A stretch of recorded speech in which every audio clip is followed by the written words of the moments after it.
Okay. Script up.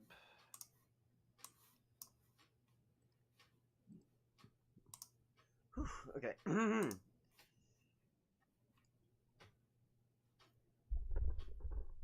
Alright. Hello, welcome to the JesterCast, where nothing makes sense except when it does. I, of course, am your host. I am the Court Jester. Hi, how you doing? And we are continuing on with One Helluva January, reading through the scripts of Helluva Boss before Hazmo Hotel finally comes out on the 19th, and then we'll be doing that on the 22nd, which is also my birthday. Happy birthday to me! Happy early birthday to me. It's not my birthday yet. Happy birthday. Okay.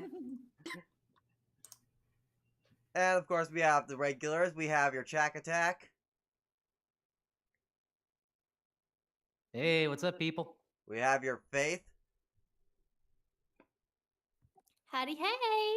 And we have your Cat. We stolen your cat! Pickles. Pickles. And we actually have a new person to the show. Would you like to introduce yourself? Hi, I'm Jonna. My professional name is Jonathan Alonso, and I'm a voice actor, singer, writer, director, silly person on the internet, and I love to have a good time. Yes, sir. Woo! Amazing. You're going to Hollywood. Does that joke ever get old for you, Cat? I don't think it does. I'm already old. Grandma cat. Grandmother! Good morning. Would you like porridge? Somebody's eating my porridge! They will get a boot to the neck if they do. You will not. Ooh, abusive grandma. I know. Grandma wants some jelly. I already have jelly, but you can give me more if you want my dentures. And dentures. Grandpa, you want some pudding? What are you talking about? What? It starts You're pudding. being her mouth full of pudding. Reminds me of 1994. What happened in '94? Dare I ask? Don't ask. Secrets. You don't want to know. Secrets. Magic. It's Wow. magic! Imagination. Imagination! We've got a lot of episodes to go through, so maybe we should. Oh yeah, Let us start. we have quite a few we gotta get Yes. done. As much as we love to goof around, we've got to be serious. I hate being serious. Yeah, Yeah, serious is. we're gonna set a record, folks. 7 episodes, all 7 episodes currently out of Helluva Boss in just 4 hours. Oh, in Lord. season 2, Oh my to be god, do I have the specific. energy for that? That's the question. We'll see. I don't know, do you? I believe ain't we got the can get brain through, but- power. We'll see. I just got out of a big session. She might pass Might out, but we'll see. We'll push on. She might. I might have a heart attack, but it's alright. Just keep going. It's I'll all keep good. voicing the hospital. Alright. So, yeah. Season 2, Episode 1, The Circus. And because of the fact that I don't really have a whole lot of dialogue in this one, I'm just gonna read the directions. Thank God. Ellen. Cool. Yeah. And, Thank God. because of the fact that Honey's not in here right now, which I was planning on having her be young Stolas. Jonna, would you like to be young Stolas? It's basically just a child with a British accent. Oh, yeah. No, child? Yeah, I got you. Wonderful. And I guess that means Cat is gonna have to be Stella, because Sweat's not here either.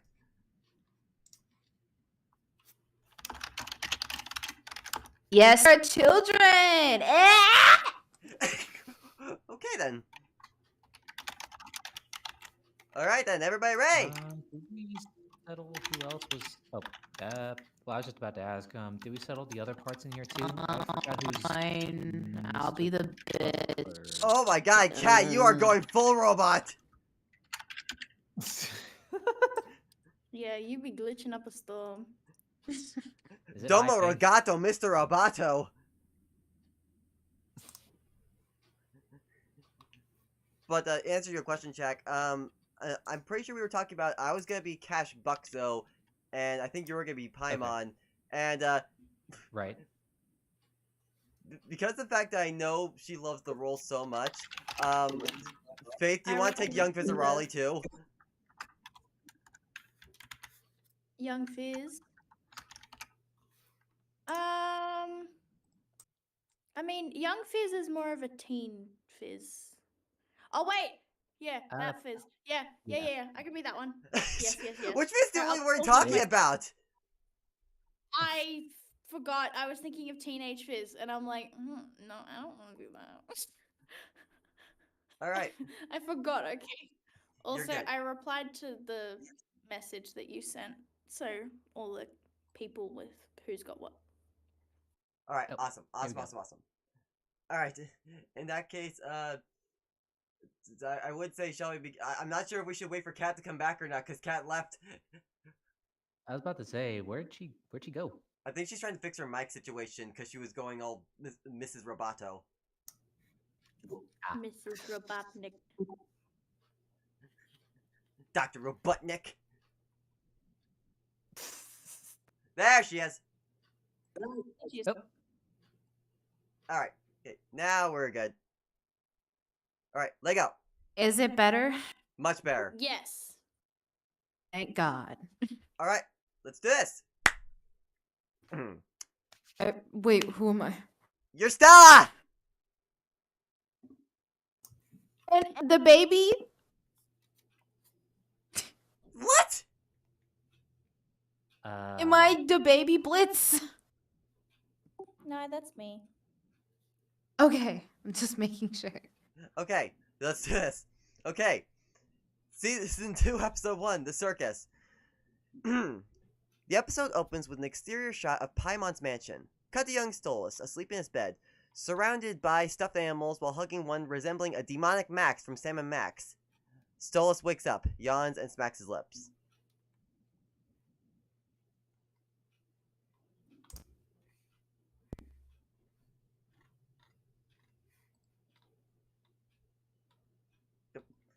God damn it, Jonna! Pause. Wait. Pause. Am I supposed to be looking at something? The script's in the JesterCast VC.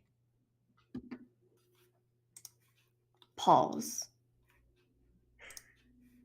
Give me a sec. I got too many tabs open. Preach to the choir.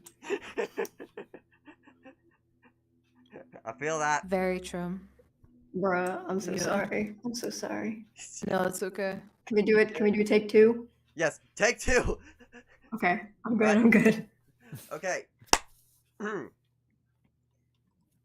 The episode opens with an exterior shot of Paimon's mansion. Cut to young Stolas asleep in his bed, surrounded by stuffed animals while hugging one resembling a demonic Max from Sam and Max. Stolas wakes up, yawns, and smacks his lips.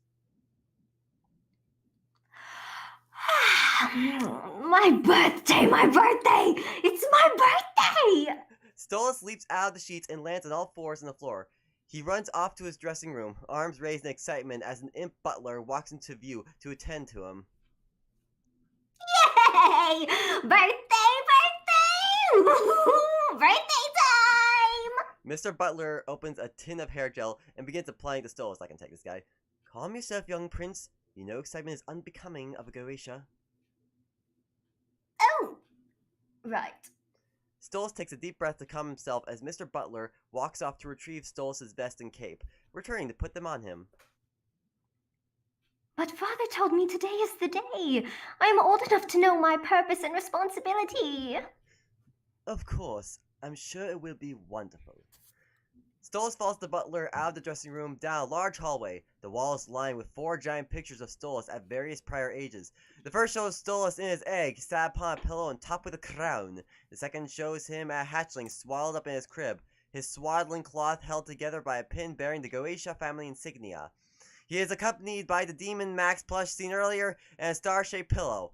The third shows him as what can be assumed to be a toddler, smiling as he hugs the Demon Max plush.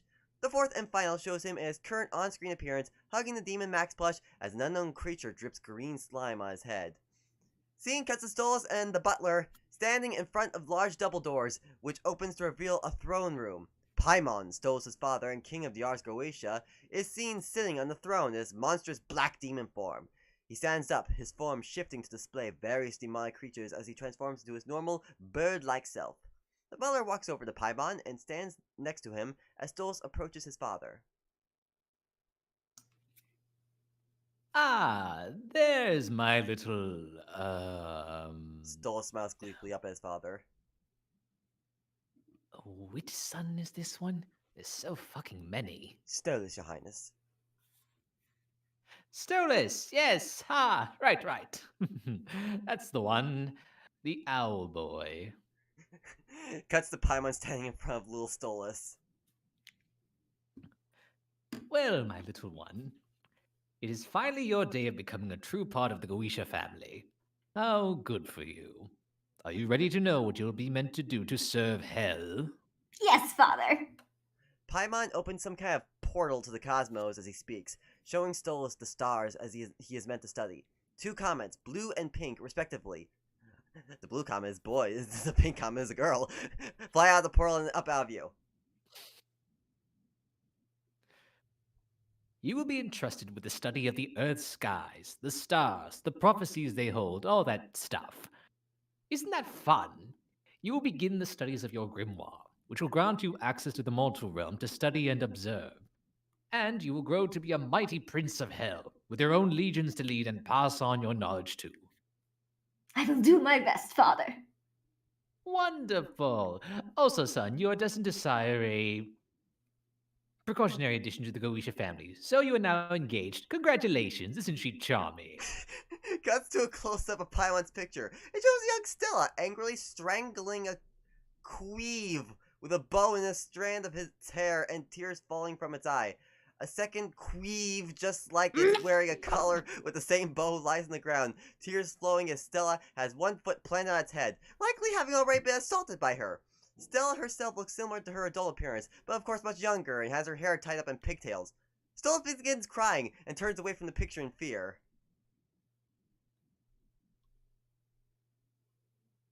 Oh, that's an ugly noise, son. Here, how about you cease this bitch crying? Stella starts crying harder. That usually works. Or would you like it if I took you to the circus in town? Children enjoy the circus, right? Will that distract you enough from your non-negotiable future marriage? Stolas does not respond. A tear rolls down his cheek and drips off. Cuts to a sad Stolas and Mr. Butler standing at the top of the stairs into a circus tent. Paimon is not physically present, but instead is shown on the glass of a mirror the butler is holding up. Various imps are seen filling the bleachers. Circus music plays in the background. Is there a spot that's close to the front, but also far enough that I don't have to smell the pour? How can he smell the pour if he's not even there? Really? right? Really? Poor is stinky. Correct. It's so stinky. It's through the screen. She's We so smell it. stinky. Uh-oh, stinky! Get into that technology yet. Quick man to Stolas, It's the smell butler. it. Who is she? Quick man to Stolas, the butler, and Paimon. Wait, what? What? Whatever. Quick pan to Stolas, the butler, and Paimon in the mirror in an otherwise empty bleacher labeled with a crude cloth sign reading Goetia in dripping black paint. Cuts to a dark arena. Spotlights instantly light up, revealing various circus imps as they begin performing. Two imps in clown attire juggle, two more in the background perform spinning front flips into the foreground, and a female imp does a handstand on a demonic horse as it gallops by the Goetia section of the bleachers. Paimon chuckles and claps from within the mirror. Scene pans by the stilt-supported legs of an imp to two clown imps, Jesus Christ, juggling while on stilts. A female imp is seen walking and twirling on a tightrope in the background, holding a yellow umbrella as she does. Cuts back to the Goetia section. Paimon still chuckling and clapping within the mirror. Little Stolas very clearly not having a good time of it. Not sure why that bit is in caps for some reason. Whatever. Half-heartedly flicks away a peanut that lands on his grimoire. Cuts to an imp breathing fire. The camera pans out, not the can. The camera pans out and down to reveal the fire-breathing imp atop an invert imp pyramid supported by a wind stand. Two more imps in the background leave through hoops held by two imps in an inverted pyramid. Oh my god, do they have to be so detailed? Held by two imps in an inverted pyramid. Land on their hand and then jump into their feet as the crowd cheers. A throwing knife flies in from the left and forcefully pans the camera to the right. The knife sticks itself into a wooden board right next to the hip of a female imp shown to be tied to said board. The camera pans out to show the knife throwing imp as the crowd cheers. The gorgeous section of the bleachers can be seen in the background.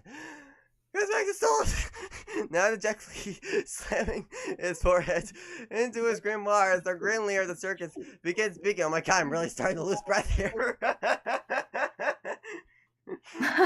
Breathe. Breath is very important. Breathe, sir. Just let us know.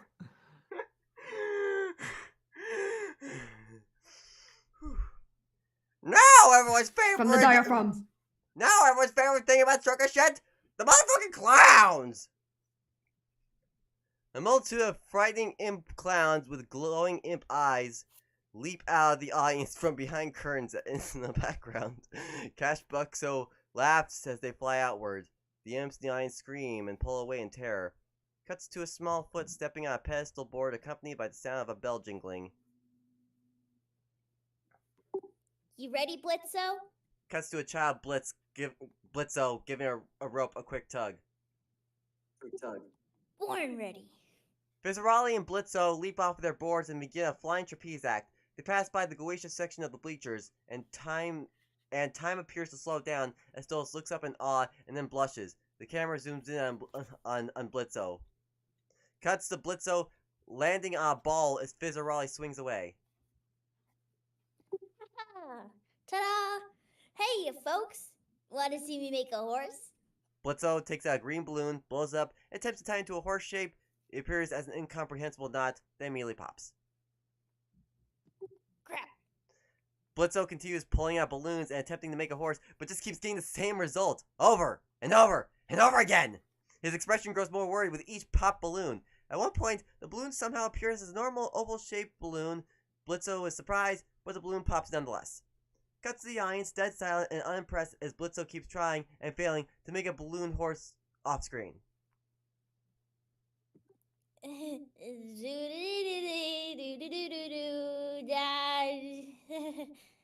Horse! He's finally made a horse, except it has no legs. Well, it was a horse, but then it ate too much sugar and its legs stopped working, so they had to amputate. Now it's a gross worm horse. Stolas begins to laugh softly, clearly charmed. See? He gets it. Because horses, they make no sense. The camera zooms over to show that young Fizzarali has joined young Blitzo with a balloon of his own in his hand. His balloon is red. Okay, Blitzo, that's enough horsing around. He makes a balloon horse perfectly on his first try. A little show off. Hey, everybody, look at this. It's Banana Pudding in the clown horsey. Yay! He makes neighing noises. The crowd laughs while young Blitzo looks down sadly. I liked his young broken horse joke. It was funny. Their legs do stop working when they eat too much sugar. It's called lemonitis. Lemonitis. Lemonitis. Paimon looks Was down at Stolas crazy. curiously as the little owl demon makes a hooting laugh. Where did lung come from? I have no clue. It's telling you to breathe. It's a It's Freudian your sign, slip. sign to breathe. Yeah. Not like that.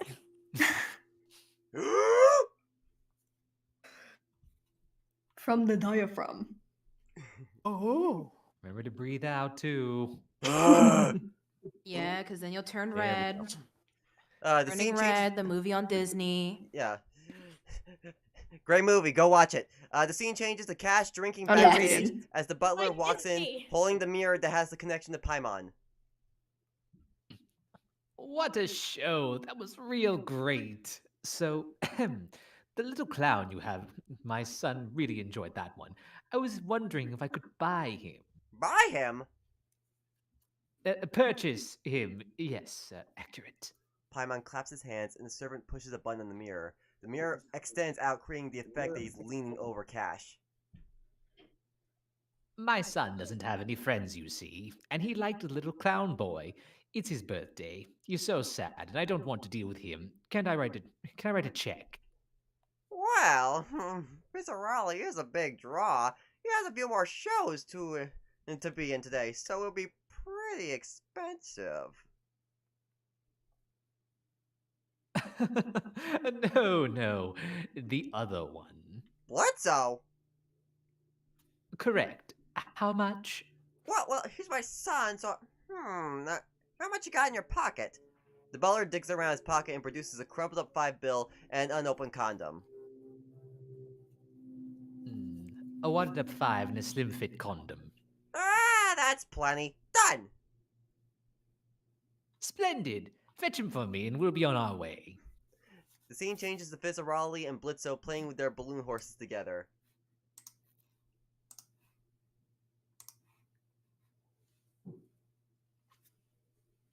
Hey. Yeah, sorry, I was going to get earrings. I thought I had enough time. I don't want my holes to close over. Anyway, okay. I won't get earrings. I'll do it later. Okay. I'm Banana Pudding, and I like to dance. And I am Worm Horse, and I am sad. Why are you sad, Worm Horse? Because I have no legs. Oh, well, that's okay. I lost my legs in the war. The war? Yes, the Great Pirate War. No pirates. It's a Great Pirate War!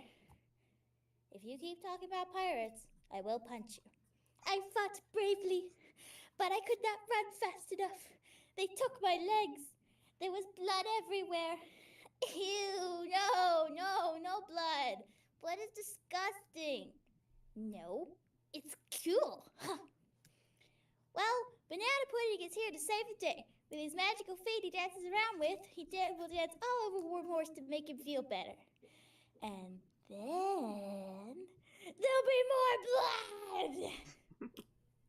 blood. Now I'm running out of breath. Welcome to my world. No, that's so gross. Stop.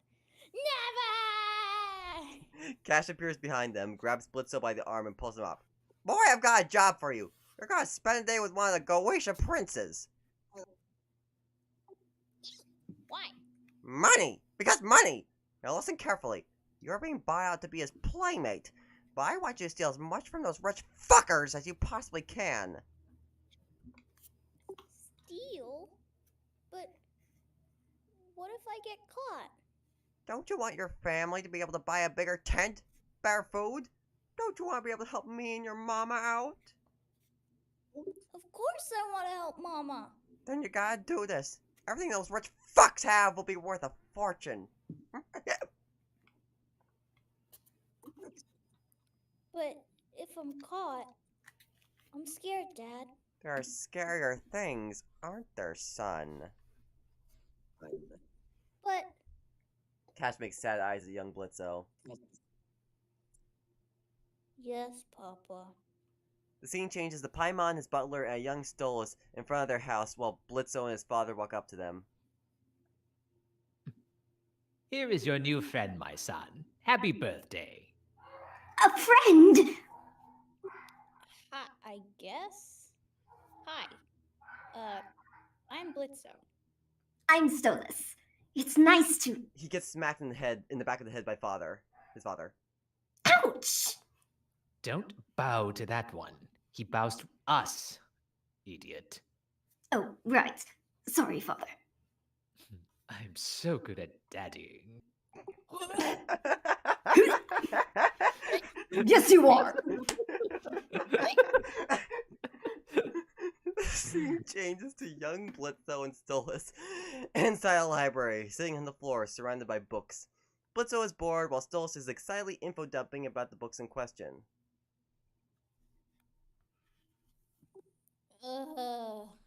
This is my book on the difference between frogs and toads. There's a lot of differences. And this is my book on plants and herbs.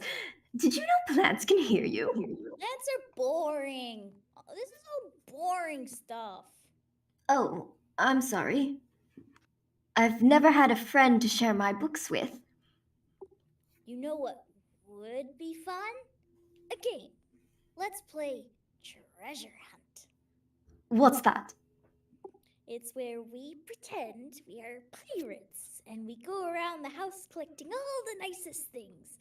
And then we throw them out the window. We throw them out the window? Yes, Since when did pirates throw things out of windows? since, like, the dawn of time. Come on, pirates are always throwing stuff out of windows. I don't think they had windows. What? Did a book say that? Yes, exactly. Actually, He pulls out 2 books titled Pirates and The Porthole Myth. several. Well, in this game, He grabs the books and chucks them off screen. He yeets them. We're throwing them out the window. that's Oh, that's not me. My bad. throwing them out the window because it's fun. Well, that's an odd game. Is this an imp game? Sure. Why not? Well, if it's what you want to play. Let's do it. The scene switches to the 2 of them giggling and filling up bags with things from around the house, while a xylophone cover of Blitzo's theme plays in the background.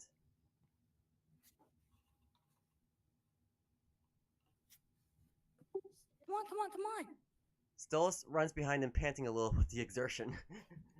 They continue going through different areas, taking things and giggling. They stop at a chandelier and look at him in wonder. Blitzo takes a piece of it. Yes. Yay! The camera circles around the 2. They fall to the floor and lay on their backs, giggling. The scene changes and they run by a balcony, giggling. There's a whistling noise. Giggity, giggity, giggity.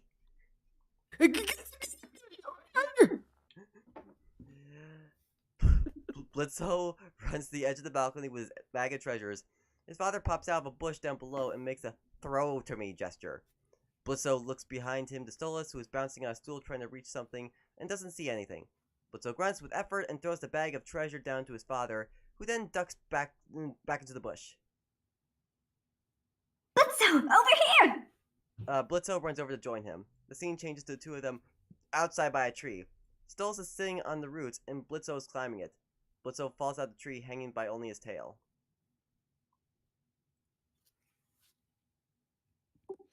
So what is that? Your diary? No, this is my new grimoire. It's a spell book. I have to learn it so I can access the living world. The living world? Like the world with humans and stuff? Where all the sinners come from? Mm-hmm. That's cool. Yes, I'm supposed to use it to study the sky. Why? My dad says I can find prophecies, but I don't really know. But I'm supposed to. That's what my job will be when I grow up, to join the rest of the Goyish family. Well, you know what? You know what I'm gonna do when I grow up? I'm gonna run my own circus, and I'm gonna be the most famous imp ever, and I'll be able to do what I want to all day. I'll make so much money and buy myself a big building with a big office. A big office? For a circus? Yeah, a big office. Circus business with clowns and horses. And all the horses will have good names like Stapler and Biscuit Queen. I'm sure you will. That sounds like a good business. Yeah, and if you want to apply, I'll hire you. Maybe. You'll hire me? Yeah, if I feel like it. Well, I hope I qualify. You'd be a good boss. You say that with sarcasm, but I totes would. The two laugh together and the camera pans out. A thudding sound effect and a title card that says 25 years later drops on the screen. Adult Stolz wakes up looking dejected. He groans and gets dressed in his robe, goes to his boudoir. Boudoir? Boudoir? Boudoir. That Boudoir. word, You got and it. takes a Boudoir. bottle of pills. He goes to his library and opens up his grimoire. In the window behind him, Blitz appears and sees the magic flowing out of the book. He tries to pull open the window to get inside. Stolz closes the book and walks away. He does not see Blitz. Blitz falls off the window.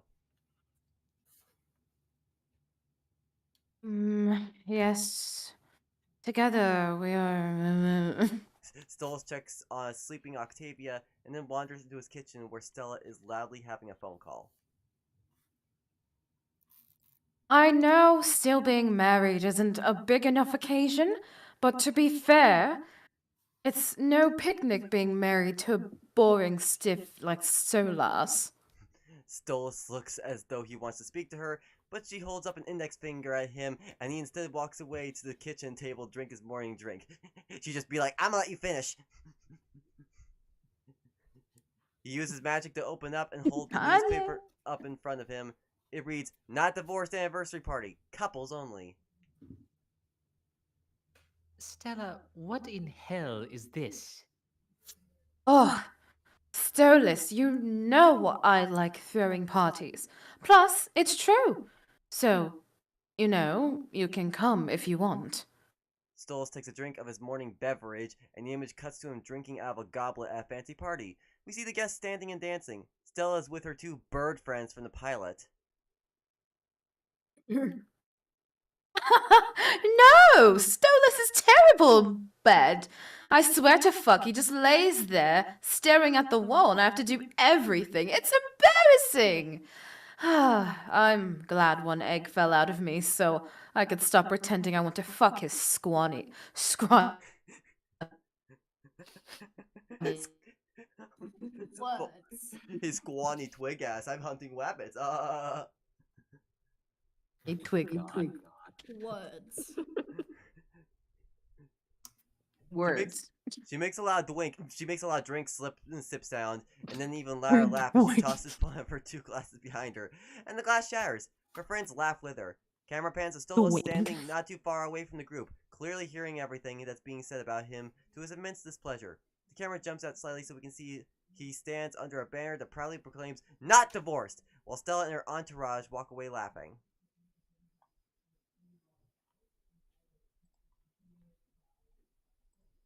What a pathetic fucking man! Stolas snarls like an angry owl. Grr. Do you He have is an anything angry owl though, so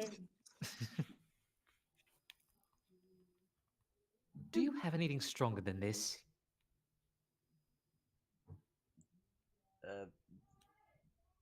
John, you can take the waitstaff if you want. Yeah, by absinthe, your highness. Nope, Oh, I'm no. kidding. Where did I go? Oh. What was the last line? I lost myself. Stolas said, Stella's do you line, have anything "Do you stronger have than anything this? stronger than this? Let me find. How do you even say that word? Absinthe. Absinthe? Okay. Absinthe. We have Yeah. absinthe, Your Highness. Stolas puts his wine glass on her tray and takes the skewers of mice. Bring me all of it. Oh, people. Ah, I'm so glad they're not allowed into this thing. I don't want any of them near me. I don't want them anywhere near me. Can you imagine if you didn't have money? A different waiter brings Stolas a tray with a tiny shot glass and a green bottle of absinthe. He pours a shot, and then Stolas takes the entire green fucking bottle and begins chugging it. Wow. Stolas, sir. Stolas gets distracted and chokes on his drink and spits it out. I'm fine. Two hellhound guards holding Blitz up between them. One looks more wolf-like, and the other looks like a dachshund. My god, they really need more punctuation here. Another thing Wait, about that, Kat. Stolas doesn't actually say I'm fine. That was actually the waiter, because that was off screen. Oh, shoot. Oh, wow. Yeah, so they kind of fucked that up. Oh well. I only remember that because. Oh, okay, never mind. We caught this nasty imp trying to sneak into your chambers. What should we do with him? Into my chambers? Really? Oh, well, that is concerning. Leave him to me. I will handle him accordingly. The two hellhounds unceremoniously drop Blitz. Follow me, imp. Stolas walks past and Blitz follows, glaring around the room. The two pass by a hallway and Blitz looks at the three big portraits on the wall. The first one was a teen Stolas holding the mirror. That has his father on it. That's supposed to say that. The second one is possibly Stolas and Stella's wedding day. Oh my god, the grammar errors. And they both look unhappy and serious. Stolas is also holding his grimoire in the picture. The third picture is Stolas happily smiling and holding a young smiling Octavia in his arms while they are in space, and he's using his powers to play together. Look, I didn't mean to interrupt your whatever party. I was just trying to... Don't bother with excuses. I know why you were here. You do? Stolas leads Blitz into a dark private room and closes the door behind them. Yes, you are here to ravish me, weren't you? You? Why else would you be breaking into my room? You could have asked to visit, you know. It's been a long time, but I have a very good memory. He claps his hands and the room's candles light up. Oh, yeah. Well, you know, I figure since you're a prince, it might just be easier to scale the walls and slip on in. Certainly it's easier than going through your fucking staff. One would think you might be here for nefarious reasons, if you are sneaking in during the cover of night. Well, I wanted to crash the party, and it's always more fun, you know, to make an entrance. I recall how you enjoy making an entrance. They walk to his couch and sit down together. So, over 2 decades since I last saw you. Are you still a circus clown? Oh, no, not anymore. No, I kill people now. Oh, how afraid should I be? Blitz licks the grimoire, then back to Stolas. Well, I mean, how afraid do you want to be? Stolas gets a little flustered, confused maybe, like he'd meant this as a joke, but Blitz was unexpectedly taking it seriously. Oh, well, you know, I was teasing. I don't really... Yeah, you seem pretty tense. How about I help you out there? Oh my god. Cringe warning, cringe warning. Yeah, this is gonna get bad real quick. It's gonna get really bad. Sex implied. Not real in Minecraft. In Minecraft. Oh, what Hey, perfect honor the timing! words. Hey, Sweat! Honor the words. Honor the script. We get to the sex scene and the asexual shows up. Hello? Hey guys, sorry I'm late. Sweat. No, it's okay. I'm well aware of where we are, but I'm waiting till we get to when Stola starts singing, so I'm gonna mute myself. Okay. Yeah, you can take over for Stella. You're good. Yeah. Yeah, I figured as much. Okay, I'm gonna mute myself and then I'm gonna wait. Okay. Yeah. Where should we take this from? I think the last thing, the next line is Stolas going, Oh, right. Okay. Yeah, where they're fucking. Sorry, fuck your husband.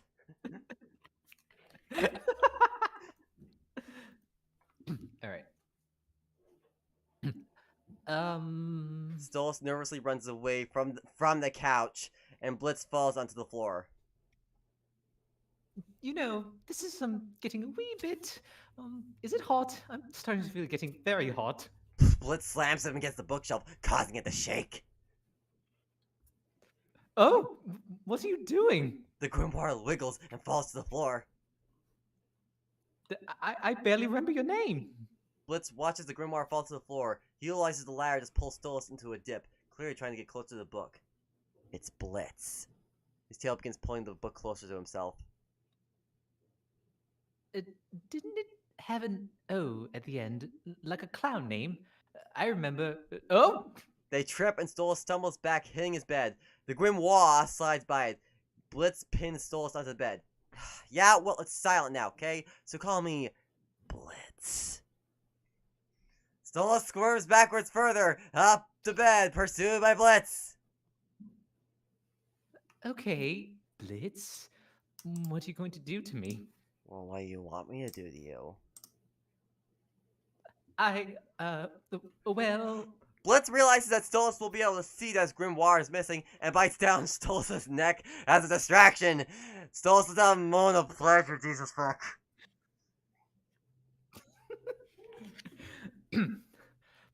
Oh my fuck! Oh wow! He lets out another moan and falls backwards into his bed. You are so forward, Blitz. Oh, what are we doing? He sits up as Blitz is on the other side of the bed, trying to pick up the grimoire. Blitz jumps and pins it back down. I can't read this with a straight face. No! Stay down, damn it! Oh, so you like to command. You like to be in charge, hmm? Yeah, I sure do. He reaches for the grimoire. Stolas turns onto his stomach and bounces Blitz on his Blitz bounces on his ass, pulling him away from the grimoire. I'm scared. Oh, so you're a kinky little imp, aren't you? Do you like it when I talk dirty to you? I want you to be with your imp. Get it all the way through me, you. I gotta go to jail. Blitz turns Stolas' head around 180 degrees and covers his mouth with his hand. Ew, stop it! My sentiments exactly. Yes. Yes, if that's what Blitzy wants. Blitz then grabs the curtain from the bed poster and rips it, making strips to tie around Stolas' eyes so he cannot see. Blitzy, oh my, yes. Blitz ties the prince's hands and feet to the bed as well. Oh, I never had anyone want me this way. Blitz proceeds to grab the grimoire and starts heading towards the balcony. You have no idea how long I've craved this kind of passion, and how it means to me that the one who wants me is my first ever friend.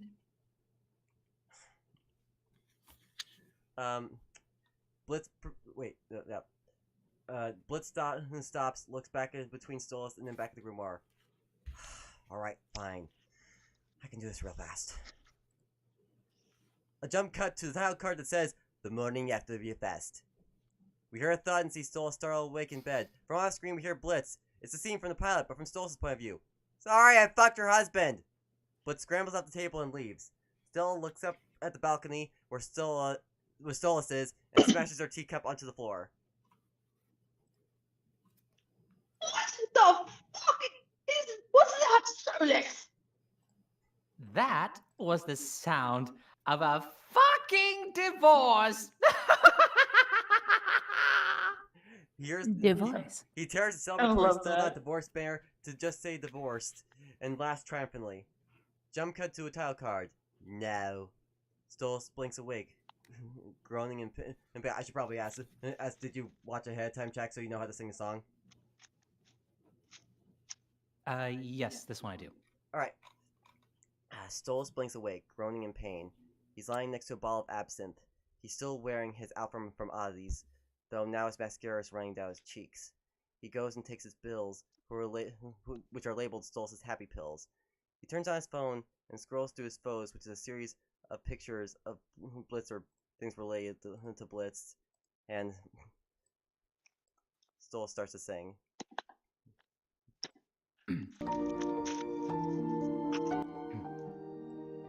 Out in a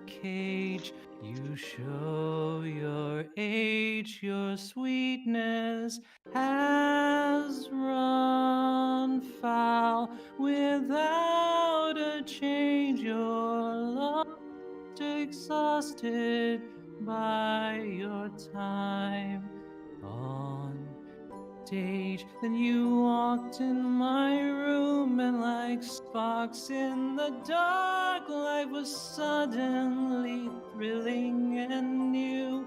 What's between you and I? Just a comfortable lie. I'm the fool who believes when you look in my eye.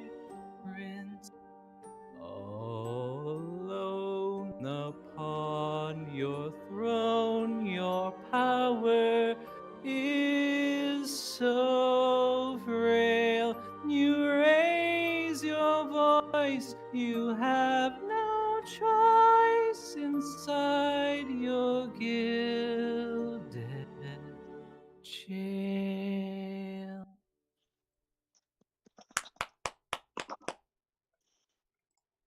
Woo! Amazing. Like I said, this is being a dead horse, but you're going to Hollywood. Simon Cowell said yes.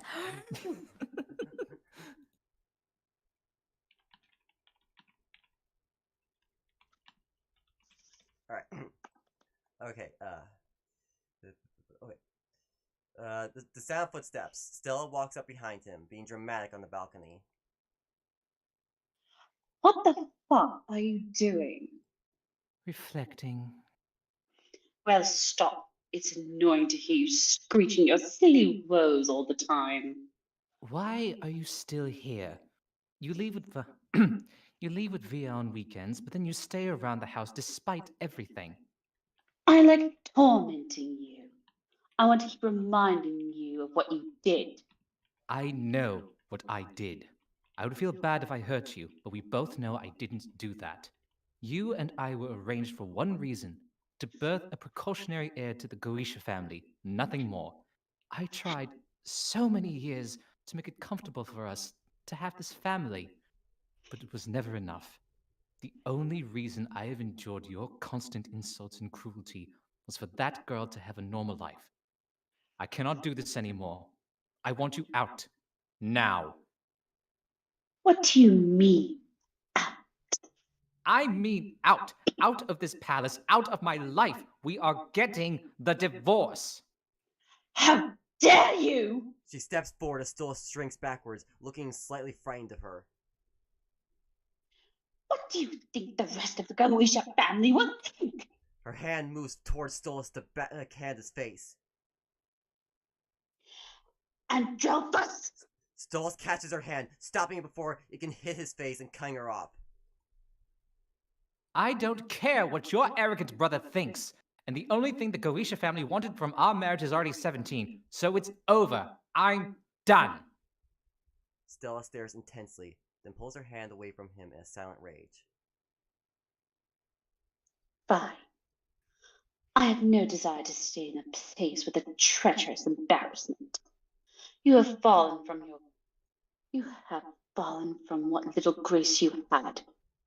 And I know you'll pay for it. Stella walks away. Stella sighs, claps herself to the balcony, and looks up at the sky. The spindle horse runs and farther. Okay, well, I'm not reading that.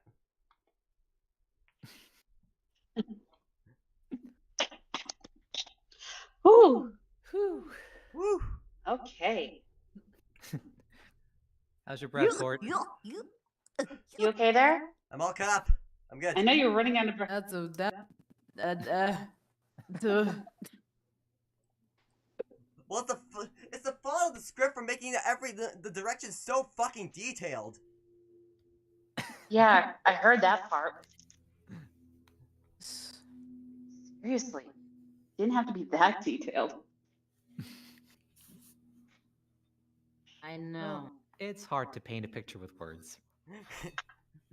I would know. If the pen is mired in the sword, now it's being stabbed with the ink.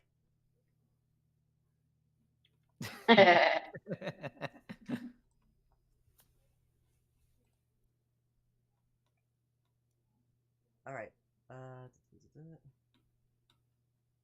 Seeing Stars is the next one. Yeah, I'm just... Yep. Oh, I should get the episode up too. And... Yeah. Because that song. let's see. Uh, Faith, do you want Yeah. to take Millie for this round, or should Jonna take it? I actually think I have to bounce off. Okay. Yeah, so if y'all want to keep going, please do. But thanks for having me. Yeah, no it's problem. wonderful It was having you fun. here with us. Yeah. Thanks. I hope I can do it again. I'm a busy girl, so I hope I can do it again. But y'all are amazing. Thank you. All right. Thank I hope, you. hope to see you this Thursday for our writing sesh. Yes. Ooh, Okay. Bye, everybody. Have a wonderful time. All right. bye. Do you want to tell Bye, the you audience where too. they can find you? Oh, sure. Okay. Like I said, I'm Jonalyn Alonso. You can find me on all social media at Jonalyn Alonso. All right. Hell yeah. Take care, girl. Alrighty. Peace out. All right.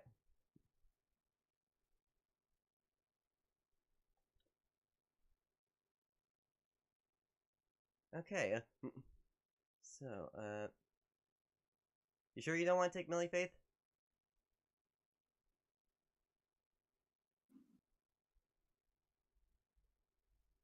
All right. In that case, Sweat, do you want to take her? Are you talking about Millie? Yeah. Let me see here. Let me see. Okay, we got Stella here. Moxie. Is Posey still coming? I know she was like texting in the chat. Yeah. I'm pretty sure she's still coming. Okay. Yeah, I can take over Millie until Posey gets here. Okay. All right. Yeah, so she's just getting comfy. I know the feeling. All right. Let me just get And one I second. think I've served my role as the direction guy for one lifetime. So someone else take it. Oh, Moxie. Just don't want to turn into Sally Mae. Give me a second. I'm gonna be Ooh. quick. I mean, you could be young Via if you want, Faith.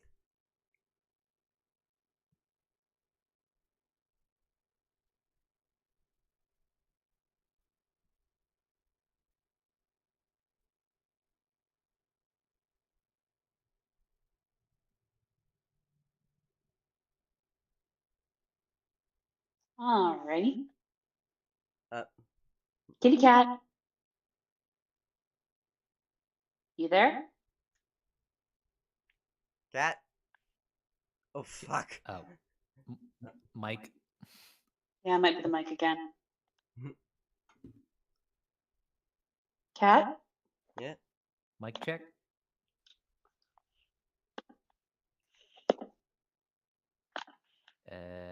Yeah, we can't hear you. Rajorna.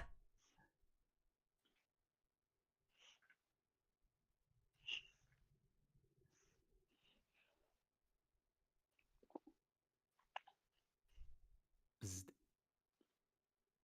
Eh.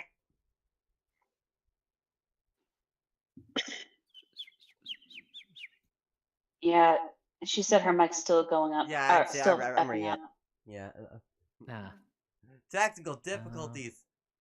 Ladies and gentlemen, technical difficulties on the JesterCast. What's with the cat bee? It's because the what? I get. I know. Yeah, but that character's from Poppy Playtime. Yeah. Ah. Anyway. Oh, actually, while that's getting sorted, I'm just gonna use the bathroom real quick. I'll be right back. Okay. Okay.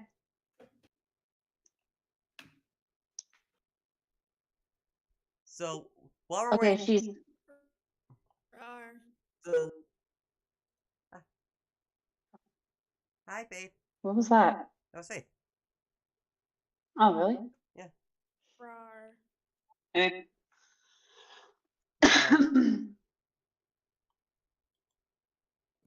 I have my sippy cup.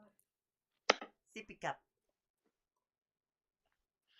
Blood still stains when the sheets Which is are actually washed. just a still asleep when the lights are off. So while we're waiting, how about we? Also, sorry we about just, the background noise. oh, sorry. Ouch. And background noise is fine, babe. And babe, we can hear you nice and clearly. So while we're waiting, why don't we talk about our thoughts on the fact that Matt Pat's gonna be leaving the Theory channels as the host? I mean, Yeah, I heard about that. But I don't know the reasons. Is he just like retiring, or is he dealing with some stuff? Yeah, he's retired from YouTube to spend more time with Ollie and Stephanie. yeah, Aww. That's understandable. yeah. Like he said himself in the video that. But he will be coming back. He called himself Grandpa. Sorry, I'm so sorry.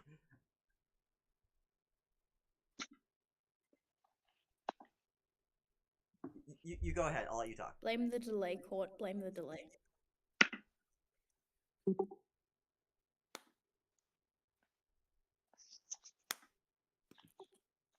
Blame the delay. Anyway, so he made a video about it. He said that he was going to be giving the channels to 4 people because he spends way too much time on all 4 channels. And so he loses that time with Ollie, and Ollie's growing up. So he also loses that time with Stephanie. So he's decided that he's going to retire, but he's still going to be around, and he's doing his 10 last theories for each of the channels. No, it's actually 9, but now we're probably up to 8, maybe 7. Well, that's and still then he's nice. going to be doing a big finale on for the channels as well, like a big final goodbye, and they're having a party. And then he will be giving all of the theory channels to these other creators that have actually worked for and with him for a few years. So, and they're in a specific department from specific areas that like the specific channels. And so 4 people will be gaining access to the channels. Not sure about the GT Live channel though. That wasn't fully clear, at least not to me. But yeah, he said that he's still gonna be like coming back here and there, and he's like, well, actually, I'll get caught to fly. I'll get caught to quote him because he remembers it. What part did you want me to quote him? Grandpa. Oh yeah. You remember the quote? Yeah, he's basically gonna be like that grandpa that you see every once in a while. Like you show up on he shows up on like special occasions, but you're not gonna see him very often. That's all right. I mean, he has his priorities straight, and he's putting the needs of his family above anything else. And I think that's really noble of him. Yeah, and to what you're saying on GT Live, Faith, I'm pretty sure he said in the video that he'll keep doing GT Live until around summer of this year, and then he'll probably like retire that channel. Okay, yeah, I remember. And I just got a notification from YouTube 2 minutes ago from the GT Live channel. Oh, irony. Cat's back. Ooh. Okay, so it looks like Posy's not gonna be able to make it. Okay, so All right. in that case, Yeah. so I'm gonna give you the offer one more time before I give the sweat and Faith. Do you want to be Millie? Sure. Okay. I'm back. I'm on my phone. The computer was scaring me, so I went away.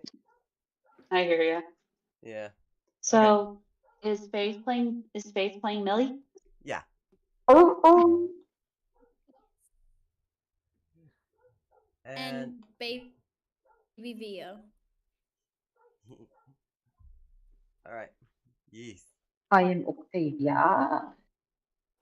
All right. And he emailed me.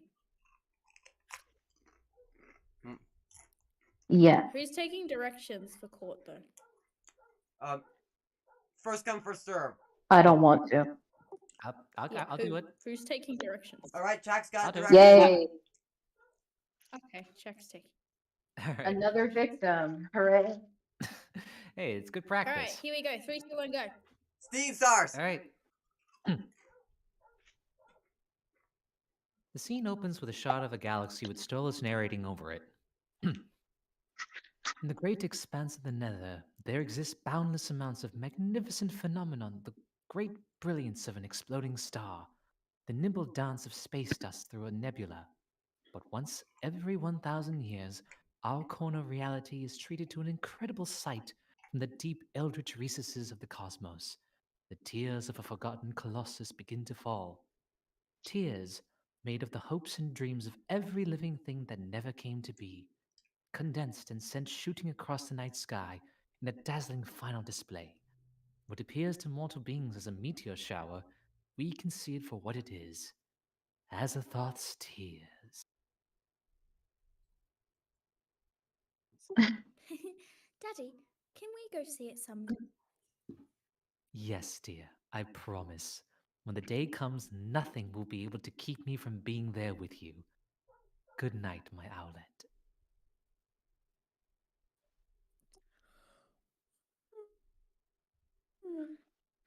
Good night. She turns and wiggles and giggles in her bed. The scene shifts to present Octavia, still looking happy. She's circling a drawing on a calendar for a face, Stolas' face, in a meteor shower. The starfall is today. She hops down a hallway, putting on her boots. Hey, Dad. She looks in her kitchen and around the manor, but he isn't there. Dad? Dad? She sees an open foyer door. We hear Stolas' voice coming through it. Yes, I know. The scene jumps to Stolas out front of the phone with Stella squeezing a servant in his other hand. Imps are loading items into a van. It will be there shortly. Of course they're being careful. Dad, what's going on?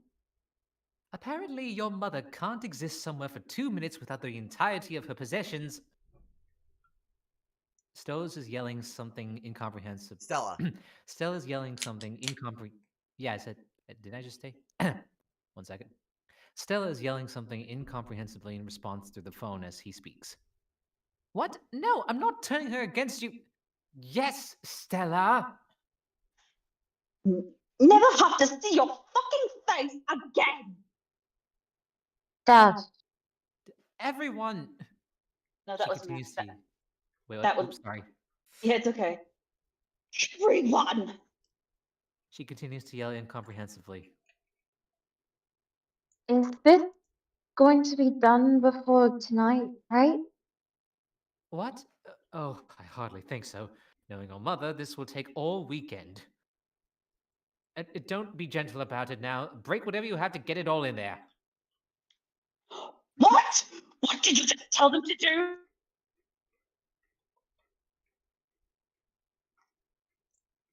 But tonight was supposed to. Darling, can we not? Darling, can we not talk about this now? Your mother's being a real bitch. The fuck do you mean?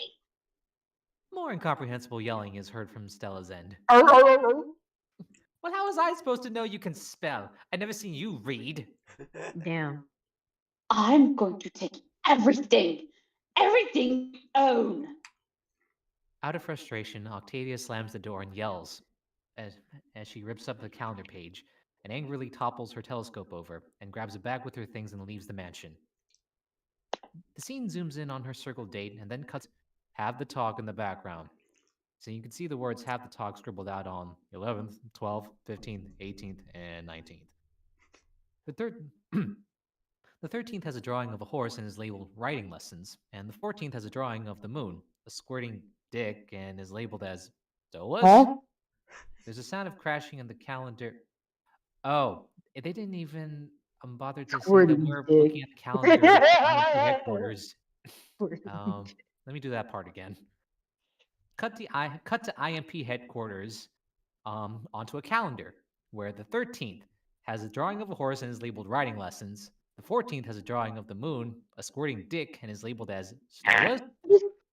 There's a sound of crashing and the calendar zooms out, showing that it is Varoska themed, with a post-it note of a drawing of Blitz's face slapped over hers. It zooms further out as knives fly past the screen and Blitz looking nervous. Luna, honey, wait, there's a shit! Backwards. He runs backwards as Luna runs forward looking pissed. Looney, please, can we talk? The office's empty water dispenser is thrown his way. Fuck! I mean, wow! Good throw, honey. I'm so proud of you!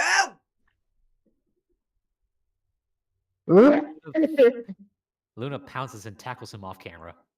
Luna grabs a picture off the wall and begins beating Blitz with it, while Millie walks past to the couch where Moxie is sitting. She joins him on it, and they drink coffee together from their matching mugs.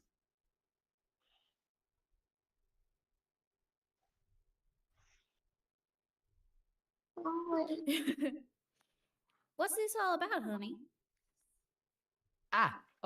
Blitz finally talked to her about her attitude with the clients. Blitz grabs the couch they're sitting on and pulls it forward, jumping and hiding behind it. I just think some small tweaks might help you be more of a people person, you know?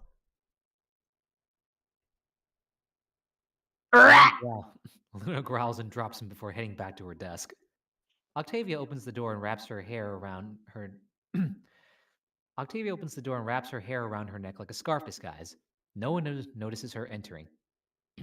Sir, if I may say so, you're doing the right thing. If we can't even hire a cheerful, qualified receptionist, how can people trust us to massacre and mutilate their enemies for them? It's good for business. Octavia halts before Luna spots her sneaking in, but she doesn't react to her. Octavia makes it into Blitz's office and starts rummaging around his desk to no avail. She turns behind her to a framed portrait of IMP altogether and moves it to reveal a wall safe covered in spider webs and labeled Blitz's stuff, do not steal, with a drawing of 2 horses. She enters a code of 1234 and the safe opens. Really? She grabs her father's grimoire out of the safe and flips through the pages. What? Well, it has to be not forgettable for What? Blitz. Yeah, because they can't think over a 3rd grade level. Amazing! Already said, got a I guess smooth it's brain step above upstairs. 1111. Which is ironic. Yes. Take me to see the stars. A pentagram swirls around her, and black swirls of power stream towards the ceiling. The light show coming from his boss's office reaches Moxie's attention. Sir, The fuck? IMP squeezes through the door as one weapon. IMP squeezes through the door as one, weapons drawn, just in time to see Octavia disappearing through the portal. Luna! Oh yeah, we have a visitor. Octavia slowly blinks her eyes open. Where am I? The scene opens on a blank Hollywood star as a hobo off-screen vomits onto it, causing Octavia to slide backwards and yelp. The dead body of Brendan Ragers with an eyeball coming out of his head lies underneath Octavia, who accidentally crushed him after falling on him from the portal. The grimoire sits next to him. Octavia looks up and the portal closes. She then runs off with the grimoire. Whoa! This is my territory, bitch! Take a shade costume and get the fuck out my corner! My corner. My corner! Octavia grabs my corner.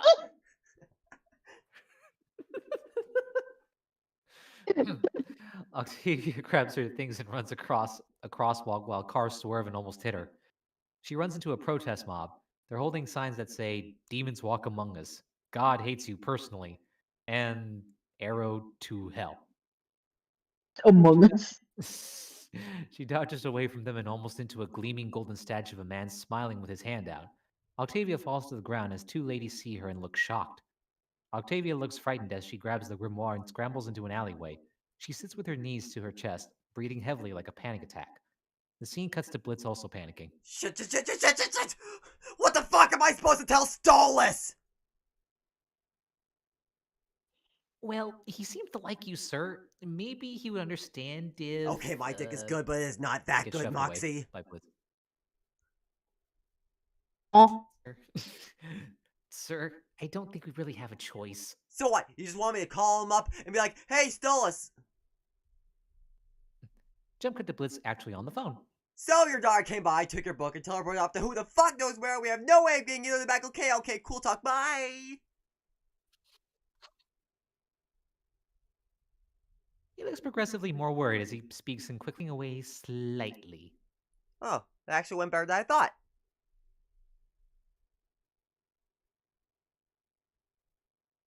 However, the door blows up and Stolas stands inside his full demon form.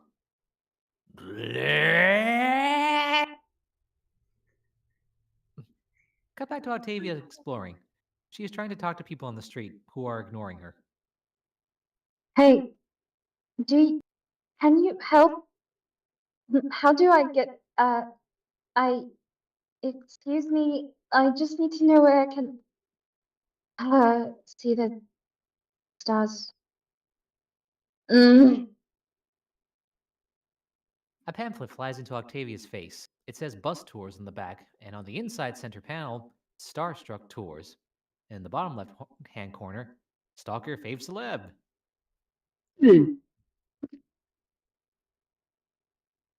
Yeah, As she crumpled the flyer close into a hug, she expands the flyer back out and runs to hop onto a seat on the Starstruck Tours bus. Cut back to IMP headquarters. Stolas Okay, paces the in way front that of that's written makes it seem like she wants to stalk her fave celeb. She expands the flyer. Cut back to IMP headquarters. Stolas paces in front of Moxie, Millie, and Blitz. How could this happen? Do you just let anyone waltz into your office and grab infinitely powerful artifacts? Why would she do this? How are we supposed to find her? Where would she go? Luna sniffs the air. well, it reeks of urine and desperation, so. LA. Everyone goes from worried to turning and looking at Luna surprised. What? Cut to Luna being shoved through a portal that the rest of the IMP and Stolas walk through. Alright, Luna, let's make this quick in and out before anyone notices us here. Sounds of gunfire and screaming as Blitz looks around the alleyway that they portaled into. Oh, this doesn't look much different from hell. Haha, LA joke. Alright, now let's get to work. Looney, sniff. I sniff. How am I supposed to smell anything in this city? Can't you even do one thing right? Can you finally do something about how fat you are? I'm not. You know, it wouldn't kill you to put a salad in your body every now and then. What? Salad. I'm not fat. And Blitz jumps up on a dumpster and tapes a picture to the open lid. It has drawings of IMP with Luna in her human disguise, plus Stolas in a fake mustache. Now, first things first, we're gonna do this the old-fashioned way. We're gonna need disguises. Luna and Stolas get a dual transformation sequence into human disguises. Can you say Sailor Moon much? Sailor. He is the one called Stolas Goisha. Yes, man. Millie claps in amazement while Moxie looks unimpressed. Blitz's eyes widen and blushes seeing Stolas' human disguise. In the background next to him is a poster that reads, Public Health Warning. New study finds LA water to be 2% sewer overflow and 98% literal acid. No, obviously don't drink that shit. Top scientists say. I still will. And I just want to point out, that's probably the biggest problem with that joke later on, because who the fuck noticed that poster early on? I don't Wow. care. I still love the. I Time. still love it later in the It's episode funny, because though. all I can say is, Stolas is a thirsty bitch. I'm still gonna say it. Exactly. No chance you can conjure us a couple of those, can you? Sadly, no. I'm afraid without my grimoire, my powers are just a tad limited in the human world. What, you can't memorize your fucking spells? Oh, your memory's so great? Well, what's his phone number? Fuck you. Exactly. They walk out of the alleyway and Stoles grabs a pair of red-tinted sunglasses, which he puts on his head, where his second pair of eyes would be in his normal form. Moxie runs face first into a human. Hey, little man.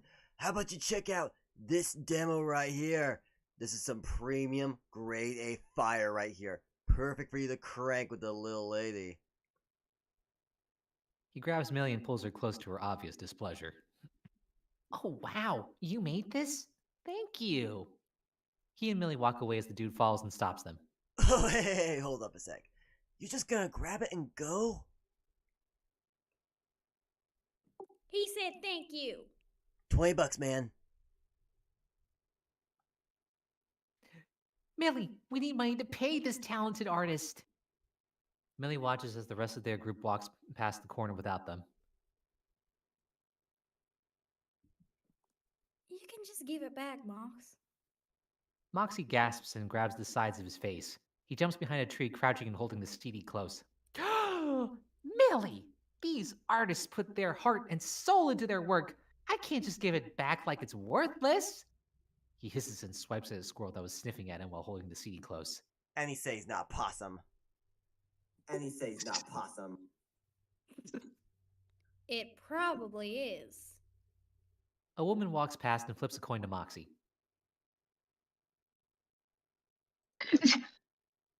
Can I be the woman? Sure. Go for it. Sure. The demon costume, man. Moxie stares at the coin he received. The metal is back. Moxie stands up and flips the coin before accidentally dropping it. He chases after it, collects it, and flips it again, catching it correctly this time. I have an idea. Oh, wait. Come back here. I have an idea. The coin has an eagle in the center. On the top, it says USA. On the bottom, it says 2021. Man, can't believe it's been that long Remember? since it came out. Renew. Cut back to Octavia. The bus stops and she groans. Can I be the tour guide? Go for it. You may. And to your left, you'll see the home of one of those influencers who think they're hot shit cause all they do TV shows. The woman and her kid hop into a limo while a man lays prostrated on the ground, crying and begging. The limo drives away and he stands up and begins kissing the man standing nearby wearing a pink bathrobe. Octavia The groans life and I wanna turns live. away. Octavia Mm. groans and turns away, pulling her beanie down over her eyes. Scene cut to a door opening at a store labeled Little Costume Shop of Horrors. A torso animatronic with an eye falling out cackles. Blitz walks through the door and dressed in a pink shirt, blue jeans, and wig. His horns have been covered with, frankly, gigantic ears. Oh boy. Doles looks Or up and years of him. gestures to himself. So? A woman screams excitedly. Oh my god! Look, everyone! It's Hollywood star Brandon Rajax! The fuck is a Brendan Rager? Oh! He looks up and sees a billboard for Sweetie, I'm in the house, guest starring Brendan Ragers. The man on the poster is the one Octavia accidentally killed by landing on earlier. Yep. Oh dear. A crowd immediately mobs Blitz, taking pictures and begging for things while Blitz tries to escape. Millie, where are you and your whorebag husband? Cut to... Oh, right. This song. Oops. It's only one line. Right.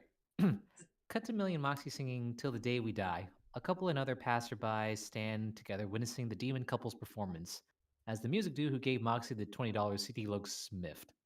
One street performer takes off a mask resembling a dinosaur, Elmo from Sesame Street. Aha! I even have a basket! No! No, I want to fucking hear.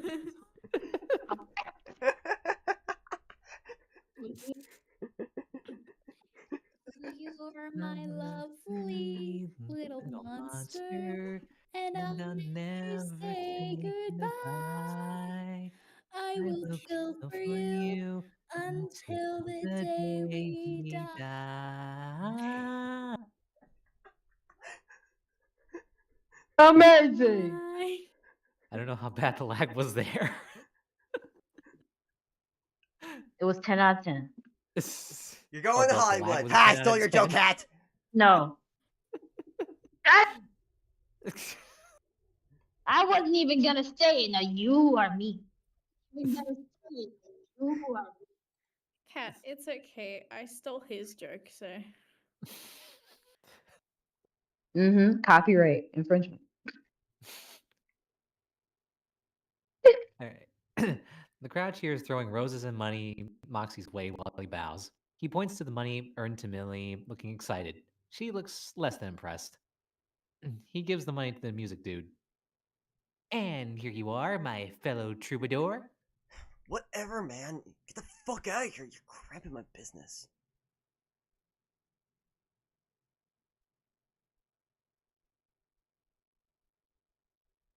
Come on, babe. We have to catch up to Blitz before.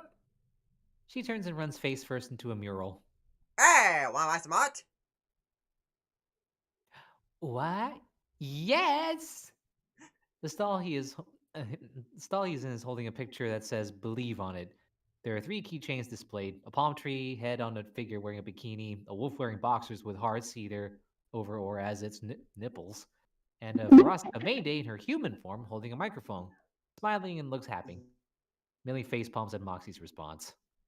Cut back to the piling crowd surrounding Blitz. I'm taking this out of their pay! A truck is seen with agents jumping out to break the commotion. A man is seen blowing his whistle with a diploma in his hands, and Blitz is finally let go. A producer approaches him.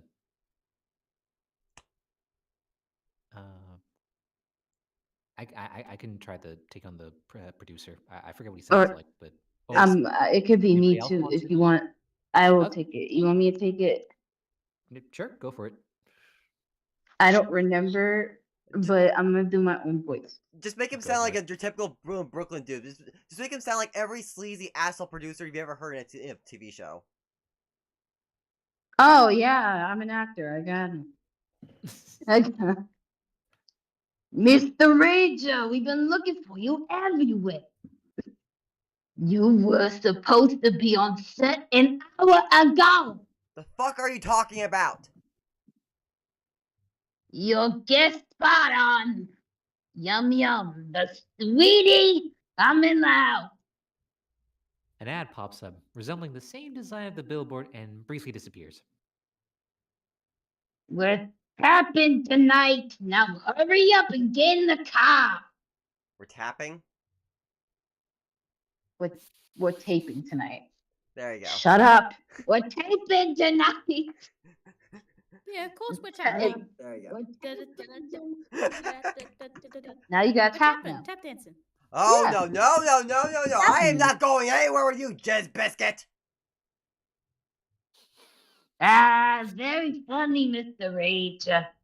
Now get in the car. Come on, boy. Come on, you little doggy. Get Come your here. fucking hands off me. Blitz breaks free from the guard as briefly as he is caught again. Luna, Stolas, a little help here? Blitz's fake ears fall out as a man who drops his baby catches the fake ears. This leads the crowd to have an altercation, fighting over the ears. Stolas tries to get through. Excuse me, sir. I'm Mr. Rage's agent, and I don't believe you can just... An agent behind Stolas cracks his neck and grabs him from behind. Oh, you are strong. Blitz and Stolas are thrown in the back of the car. Blitz growls his way back out, but the door is closed before he can escape. Blitz, we don't have time for this. Bia could be anywhere. She could be in danger. Don't worry, I'm on it. Blitz breaks the windows with his horns and spots Luna punching the people in the crowd. Looney, go find Via. We'll catch up soon. Luna Fuck flips him you. off. There you go, exactly. Yeah, way to be a team player, sweetie. She's in great hands. Cut to the bus with people walking out of it. The camera pans up to an annoyed Octavia ripping the pamphlet in half. She proceeds to walk away from the group, not noticing a crime scene, walking above a corpse. She then stops when she comes across a sign titled Star Owl Souvenir Shop. She takes pictures of the sign, proceeds to walk, but slowly stops when she takes a look at what's inside the shop itself, zooming into a box that says Starstruck on it. Cut to a building entitled Starstruck Studios. One agent has Stolas slung over his shoulder, while other agents are seen carrying a resisting blitz, doing everything in his power to try and escape, but to no avail. With the paparazzi around him, he is then thrown to a chair in a makeup room. Let's get him ready. He's on in 5. What 5? What? I can't be in a sitcom. Blitz is then smacked in the face with a powder pad as the smoke transitions to backstage, with Stolas beside him holding water bottles. Shouldn't have had meager prices before signing the contract. I don't even know the fucking lines, idiot. Well, that's why God invented teleprompters, Obama.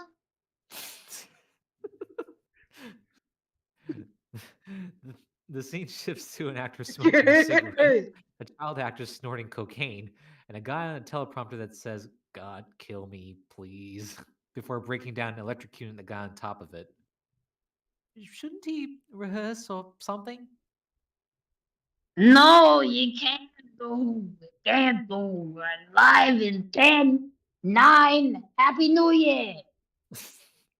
As the producer walks out the stage, Blitz begins to hyperventilate. Oh shit! I can't do this. No, I haven't performed since. Blitz, if your performance on stage is half as good as it is in bed, you'll leave them breathless. Stella strokes Blitz's face as a nervous Oh, Blitz boy. goes to the side. Oh my. Um, Now hurry. Now hurry up and wow them so we can get back to finding Via. Stellas pushes Blitz onto the set where the lights have yet to be turned on. Break a leg, darling. He quickly closes the door and the lights go on faster than Blitz can respond. He then looks towards the studio audience. Action. The scene zooms out to the studio audience observing as theme music plays, zooming back in towards an actor on the couch. Well, if it isn't our neighbor Ronnie. You feel that earthquake earlier? Blitz looks towards the stage crew looking just as distressed as he is. Yep. Say something. The teleprompter appears with Blitz's lines, with the latter sweating profusely, attempting to play along. Yeah. That was just my wife rolling out of bed. Stolas looks nervously to the audience, unresponsive at first, but laughing instantly. Blitz then smiles to their reaction, not noticing the signs indicating people to laugh with a bit of static. Yeah, and then that bitch hit her head on the way down, shatter her skull. The signs do not change as they still say laugh, but no one is laughing. Except for Stolas, finding this humorous. There's blood everywhere, pee in their pants. Stolas continues to laugh and hoots. The audience looks up at the signs which say, seriously, laugh anyway. And the audience proceeds to laugh to this as well. Blitz, becoming less nervous, winks at Stolas, who blushes immensely and chugs a bottle of acid water. You a thirsty bitch. I was waiting just for that moment, just to seriously say that. Oh my gosh. Oh my God, there's a lot of direction. Get ready, get your water. Oh yeah, I got my water. I'm ready. Whew. Transition to Luna sipping coffee and opening up her phone to Sinstagram as she walks around the city with I Like It playing on her phone. She stops when she spots the Star Owl souvenir shop sign on the wall. She admires this and takes a selfie with it to post on her Instagram. After posting the photo and scrolling down to her feed, she notices a post from Octavia at the same location. Taken aback by this, she spits out her coffee and then looks at Octavia's profile, with some of her recent posts being pictures she took throughout the city. One post shows a castle she was nearby, with the caption reading, "Found a cool looking castle. Reminds me of home," which was shown to have been posted 2 minutes ago when Luna first saw it. As Luna observes, the same castle from the post is right behind her. Looking at the castle and then the coffee, she crushes the latter and runs towards the castle. The coffee spills and gets stepped on. as the scene transitions to the castle from the post. Luna looks around trying to find Octavia, but her phone goes off again, revealing another post from Octavia depicting where she is, but no sign of her in real life. Another post where she is seen in front of the Hollywoods sign. Luna is right in front of it, and when she believes she found Octavia, she mistakes her for a human that looks like her from behind. The montage continues as Luna scrolls through her phone to multiple places that Octavia has been in, with the background changing to its exact location. But every attempt proves futile, with Octavia nowhere to be found. Luna sweats for a while, but she keeps searching. She approaches the observatory in front of her. The scene transitions to the same observatory seen in a newspaper from an audience member. Back at Starstruck Studios, the audience is seen looking either visibly bored or mentally scarred. Stolas Me is also too. looking troubled.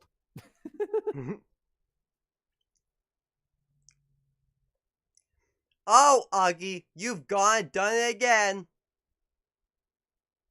Cut to a pug who seems to have urinated on the set's couch. That's the 5th couch this year.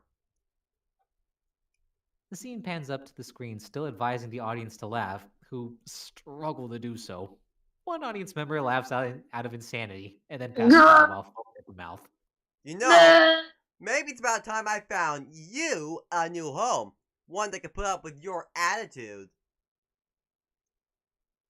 As Blitz takes out a leash, the other actors appear on set. You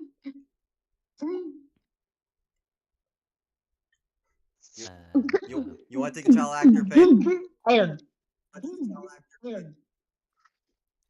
Unless Sweat wants to take it, because Sweat. done anything yet. So What? Yeah, I was actually going to ask if I could be the child actor and the adoption center lady. Yeah, go ahead. Yeah. Go for it. Oh, nice. Okay. go for it. I take him, Mr. Rowney. I'd be happy to adopt old Oogie and give him the attention he needs. God, I feel Aw. sick saying that. I know. As the family comes together, spotlight centers only on them, with cute animals surrounding them. The crowd responds with an aww as Blitz faces away from them.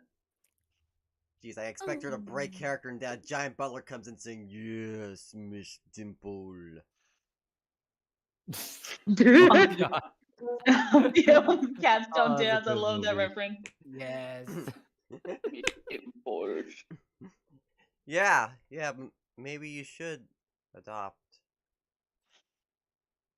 Looking at Uggy, the scene pans to a flashback from several years prior. Blitz looking in a cell with a bunch of hounds, the one in the center resembling Uggy. Aw, they're all still cute. And they're sad. Blitz is seen at a Hellhound adoption center. Maybe you can adopt this one here. Quite a strong lad. He'll be perfect for whatever you want to use him for. Blitz sets his sight on the dog he's recommended. But his look of excitement turns into disgust after seeing the hound's face. Ugh, no, I am not looking for no ugly wonker. I need something that's more family friendly and yet looks like she belongs on the cover of Fur Affinity. Oh my god. A gift. So either a porno or a gift for the missus, huh? No problem. We have a nice selection of other hounds. As the two continue to walk, Blitz stops for a moment at the cell in front of him. Who's that? The scene pans to an angry teenage Luna texting on her phone with a younger, vicious hound holding a bat full of bloody nails, wanting Luna's phone. Not get shit. Oh, her. That's just Luna. What a nightmare. The younger hound is thrown against the cell bars. Luna pants furiously, then crawls back in her space. Serious attitude problems. Blitz observes Luna as her angry face turns slowly into sadness. She'll be out of our hair next month when she ages out. Luna scoots back over in her bench, holding herself and shedding tears. Good riddance, if you ask me. She'll never amount to anything much. The scene flashes between the scenes flash between a sad Luna and a sympathetic Blitz until flashing back to the present on set. Blitz takes the pug to himself and hugs it close. No, you can't have her! She's mine, I love her! The signs say laugh change to aw as this moves the audience, but confuses Stolas.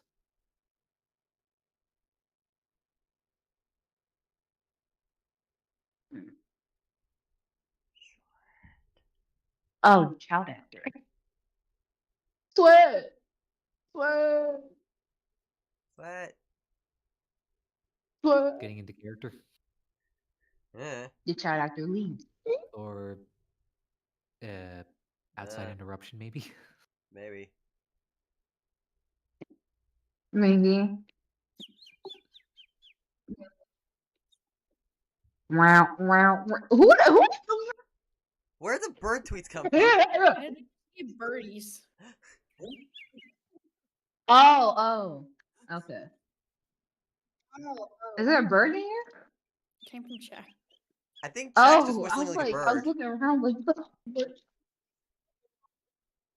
first it was a cat, now it's That's a either bird. you whistling or you have a soundboard. No, has that's bird him sounds on actually whistling. He's done it before. Impressive. Thank you. But it all sounds exactly the same. You can't do it exactly. That's I can't even do it. You should hear him when he does a cat impression. Amazing. Yeah. Anyways. Anyways, what? Can I take it back to the line before? Or Aww. Shit. okay. The signs that say laugh change to aw as this moves the audience, but confuses Stolas. But, Mr. Ronnie, you gotta let me have the puppy. You just gotta. Blitz hisses at her, preventing her from touching Uggy. Don't you touch her, you little anal fisher! Who? Whoa. The child actor steps away from the scene as the audience laughs, which offends Blitz. Oh, you think this is fun, you assholes? Blitz points at the child actor, who's trying to walk away from his outburst. She's not fit to be a mother. I saw her doing lines of coke in her dressing room. Seeing him break character, Exposed. the producer sends his agents to try and deal with Blitz.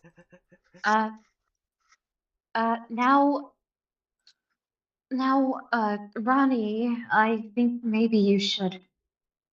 She tries to take Uggy from Blitz, but he smacks her off him, as well as the wig on her head. No, you can't have my baby, bitch! As the agents corner Blitz, he pulls out his pistol against them, with the signs above exclaiming, "Oh shit!" I'll never get rid of her! As more people pile on top of Blitz, he shoots several of them in the head, but is still trapped within the crowd. Stolas tries to approach. "I'm coming, Blitz! Excuse me, would you mind?" As Stolas tries to move through the crowd to save Blitz, he is pushed back. Fed up with this, he grabs his water bottle and pathetically throws it across. It hits the producer. But as the acid water spills all over him, it burns his skin severely. This causes him to knock down the teleprompter, which then reads, "Let it burn," in red, lighting the stage on fire and puts the lights out for a moment. Stolas gets accidentally pushed back by the crowd, almost falling into one of the raging flames in the studio before Blitz catches him by the arm. Now let's go find our daughters. Blitz still has his gun in hand, and his pink shirt is ripped in half.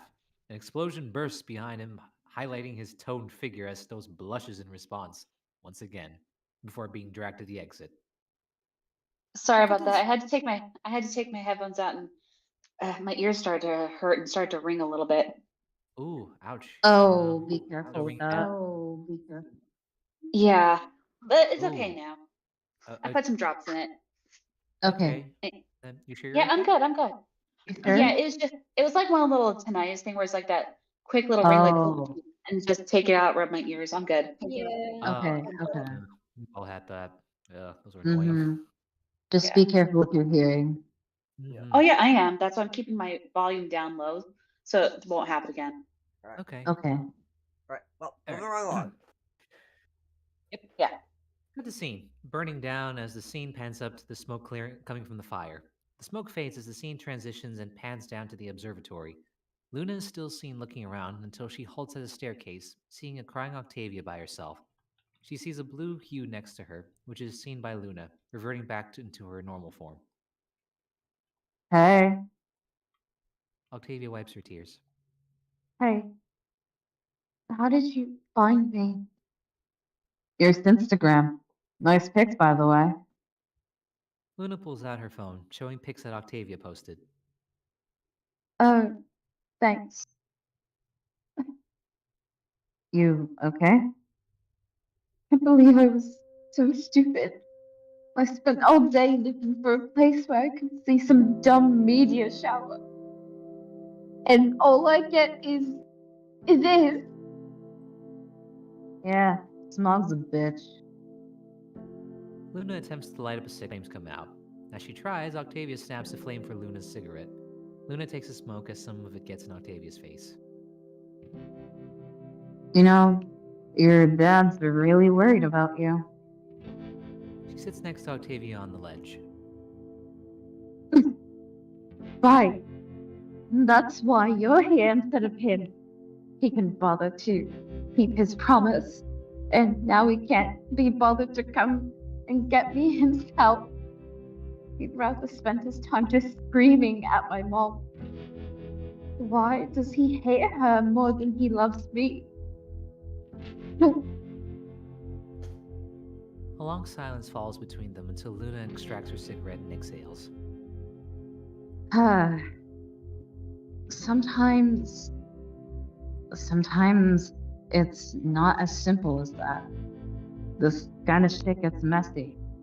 And everyone's got issues, especially dads. And sometimes they fuck up. Well, all the time. But that doesn't mean they don't care. If he cares, then where is he? He's somewhere down there. The scene pans to the city. He's here? Looking for you. I mean, try to cut your dad some slack. Luna continues to light up her lighter and a flame finally lights up. He may not always get it right, but he's trying. She looks at the lighter and sees the sticker with the IMP logo on it, and gives a smile as she looks towards Octavia. That's more important than you think. Octavia looks at her by surprise until she notices a light shining on her face, which is seen to be coming from the moon as the smog clears up. As the two stare at the moon, Luna turns off her lighter and throws away her cigarette. She stands up for a few stretches. You ready to go? She extends her hand to Octavia, but instead she gives her the grimoire. Yeah. Luna gives her hand to Octavia once more, and this time she is greeted with a hug, which Luna returns the favor. The scene pans out as the two hold hands. Cut to a far perspective of the Starstruck Studios building still burning, while police cars are heard. Blitz and Stolas are seen walking away. Zooming up to Blitz's phone on the Maps app with a location titled Not Topic. Now, we could just find where... A red portal appears in front of them, where Luna exits. Luna! Oh, Luna, my sweet baby girl, I am so sorry. I'll never replace you no matter what you... But before he can finish his sentence, Luna furiously kicks him in the groin as he winces in pain. You're good. Stolas painfully looks at Blitz until he faces Octavia. Dad, I'm so sorry.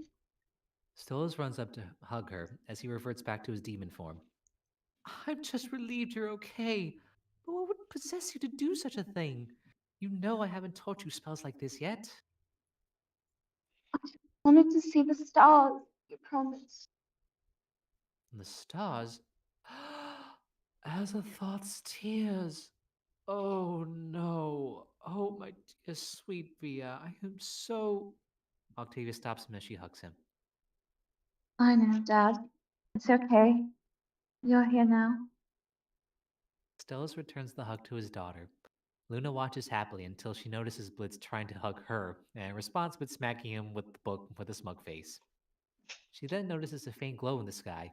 The scene pans out to show several fireworks exploding in the sky. Luna records this on her phone. What the fuck is that?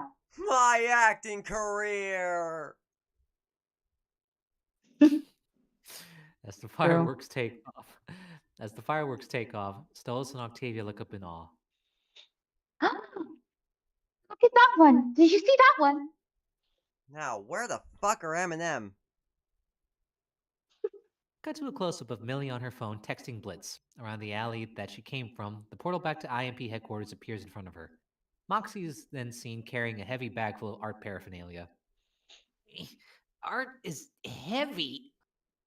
Millie enters the portal, and before Moxie can enter, he is stopped by another music salesman wanting to sell his CDs. Moxie approaches to pay him for the demo, but Millie throws a knife and kills the salesman before Moxie can pay him, then grabs the demo and throws it into the street. March, mister. Moxie sadly walks to the portal, but for a short while after, Millie just goes ahead and carries him effortlessly into the portal, leaving the trophy bag behind. Oh my god. Oh my gosh. Say wah wah. Wah, wah. Wah, Wah, wah. wah, Wah, wah, wah. And here comes an episode that I love the ending to, but absolutely hate the main villain. Two of them, actually. I got a Everybody big did. dick. I got a big dick. Is it bad I want to play Chaz? Yes, Okay. very Yes. bad. It shows your Very character. I don't remember who. I'm going to the bathroom. Okay. Alright.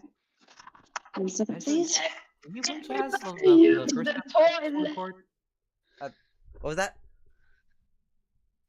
Did you play Chaz the first time we read this court? I don't think. Did we ever read this?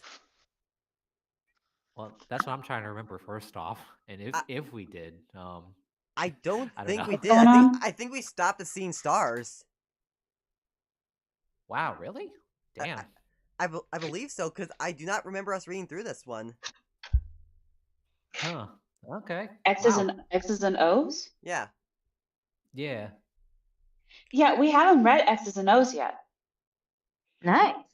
Okay, so this will be an absolute first then, from this point onwards then. Yep. Cool. Or a mom Yeah. family. That's understandable. Foreshadowing. Yeah. Let's see. Who the characters in this one? Blitz, Chaz, Krim, Moxie, and Millie. Okay. I'm just looking Yes, at the yes. I'm just looking at the episodes ahead. This is the shit that gays like. Yay. Great. Well, don't worry, Sweat. You'll definitely have a lot to read when we get to Dirt episode. Which one? You know which Oh. one I'm talking about. Oh Lord. The one I don't that wanna know. virtually everyone hates. Unhappy. You're gonna make me read that one, you asshole. I don't even like that one. Neither do I. Nobody Can we just does. skip it? Can we just skip it? No! All in favor? No, favor? because Wait, All in favor? no, because I'm confused now. What? What did I come back to? unhappy camper. They're gonna make me They're gonna make me narrate unhappy campers. I'm those not gonna make you assholes. narrate it, but we are gonna read through it. I don't want to see the incest at the end. Don't worry, I have a method of making reading through it more bearable.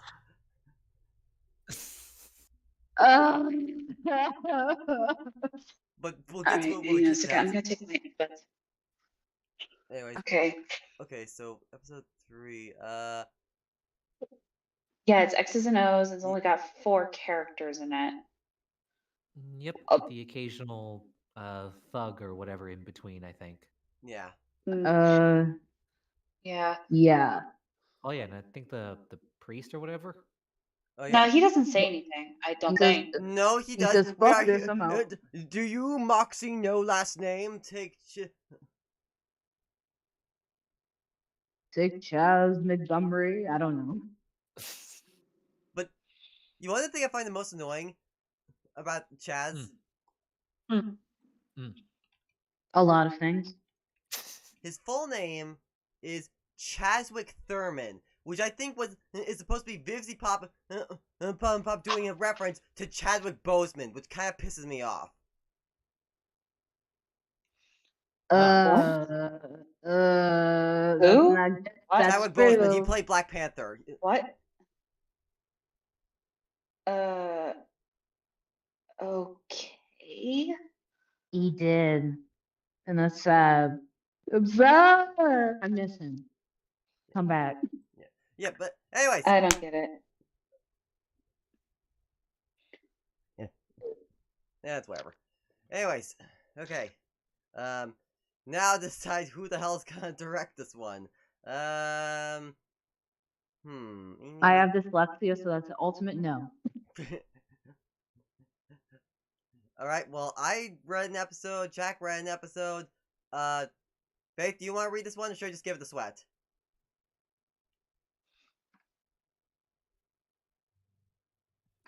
You know I don't what? mind, whatever. Huh? Okay, fine. You can. Okay. Me? Yeah. The scene opens with an exterior shot of IMP headquarters. Cut to the inside of the office with Moxie holding his signature mug and Luna texting on her phone. Moxie looks around. You know, I checked the scale today, and it said I lost 2 pounds this week. Luna looks at Moxie, then rolls her eyes back to her phone, much to his annoyance. I am not fat! Cut to the front door kicked open by a furious Millie as she stomps around the office, mumbling angrily. Oh, such a fucking asshole, that little motherfucker! I just want to take my finger off and shove it up his fucking little thing. Yeah. Upon coming up Excuse to me? her, Millie slams her coffee cup on it, disturbing Luna. Millie then passes Luna and hits a button titled Nut Button that summons a cardboard cutout of a human saying, "Hi, I'm a I'm a human. Not a hormone. I'm a human." No, not a hormone. Be quiet. Then throws a knife and lunges at said cutout. Moxie looks at her, disturbed. Millie, honey, is everything okay? Millie hisses back at Moxie in response, disturbing him even more, but she manages to calm down. Yeah, just bumped into an ex. Oh. Oh. He just kept going on about how much money he has now, a bright future, and a bigger cock. Wait, what? Every time I see his stupid face, I can't help it. I just need to. Millie punches a filing cabinet beside her in frustration. Blitz enters the room on his phone shortly after. What the fuck is all that noise? I got a client! Sorry, sir. I'll gain. He holds up a photo of two imps making out in horse suits. He's a brownie. Signs, just put it back correctly, okay? Alphabetize them. He walks back into his office. Okay, so let me get this straight. You don't want us going to Earth at all for this job?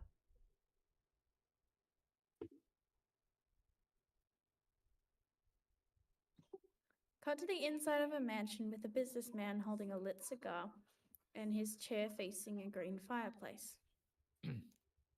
Correct. That will not be necessary. I'd like to meet you and your whole crew at my estate. You want us killing someone in hell? Cause I gotta tell you, that ain't exactly our business anymore. I'll tell you all about it when you get here. It's regarding a business venture I'm sure will be very worth your time. Oh, how ominous. Fine, whatever. What's the address? Transportation is already. Blitz peeks through the office blinds and notices a helicopter in front of his building. He runs to the office and Moxie and Millie are in to find the helicopter before the main window. What the fuck is that?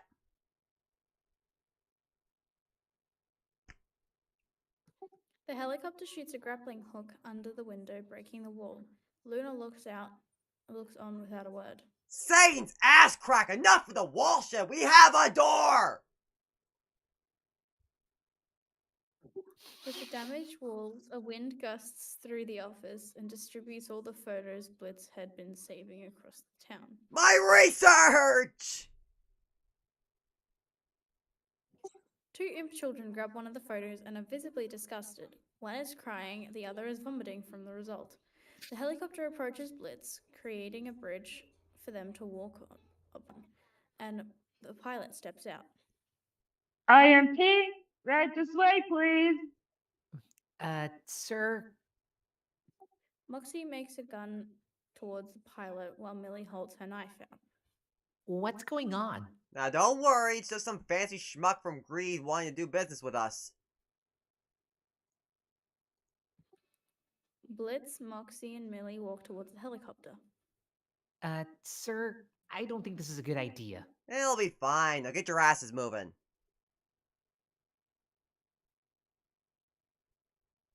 Blitz pushes Moxie and Millie into the helicopter. As she tries to buckle herself in, Millie notices her seatbelt is broken. Is this thing safe? Don't worry, we're professionals. It's reminding me of the gremlins in Hotel Transylvania 3. We are professionals. We are Pilots very proceed smart. It reminds me of Fred The Fredberger. pilots proceed to take a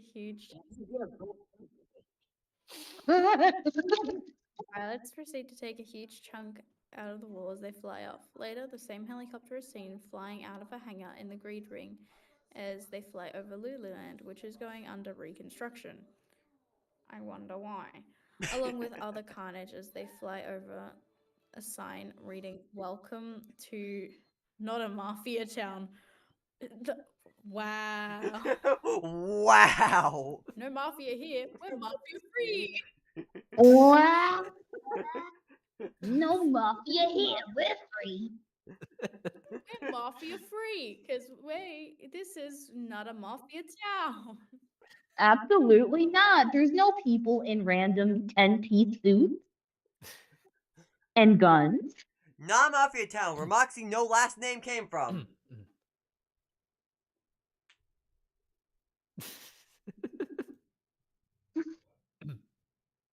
I hate this place. Oh yeah, this is your old stomping ground, isn't it, Mox? Yeah, unfortunately, I grew up just over there. Where I'd never come back in. Where are we going? The helicopter starts changing direction as Moxie grows more and more anxious. What? Blitz, who did you say this meeting was with? I'm not sure, just some rich somebody or other who wants to do biz at this place? His place? The helicopter finally lands, and Moxie grows heavily worried after realizing where he's landed. Oh no, no, no, no, no, no, no, no, no, no, no! The place in question is revealed to be a huge mansion, dark smoke fuming through both chimneys. Moxie shivers in fear of the place, and Blitz shoves him to move forward. There he is.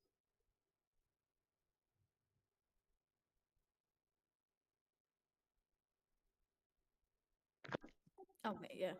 The client moves out the doorway, becoming visible on screen. There's my boy. Get over here and give your daddy a hug. Daddy? Daddy? I only let Moxie call me that. Unless you pay me. Only fan. Guys, this is my father, Crimson. Sir, this is my boss, Blitz, and my... Millie. I'm his wife. Millie takes her hand to greet Crimson as he accepts. What a beautiful wife you are. Mox, where you been hiding this pretty little thing? Oh, I'm sure he would have introduced us eventually. Oh, I'm sure. You gotta be Blitz. With the silent O, right? I've heard a lot of good things about you and your work. Really? What kind of shit has Moxie been spraying about me? I'll fucking kill you, Moxie! Don't you fucking test me! No, from all over. Looks like you're building a bit of a name for yourself, you kid. Really? Well, I guess it's about time folks recognize my talent. I like your attitude. Well, I hope you're all hungry. We put together a fabulous dinner for you. Hey, baby, why haven't I met your pa before? Well, it's just never been a. Hey, you two, move it before it gets cold. Look, look, Millie, we can talk about it later. Millie takes Moxie's hand and both enter the house with Blitz. Thought it was a mansion. Crimson's smile fades as he snaps his fingers and enters the house. Thought it was a mansion. The two men standing at the door follow him inside, closing the door behind them. Inside, Crimson prepares a drink for Blitz. Thought this was a mansion. Thought it was a mansion. This is a mansion!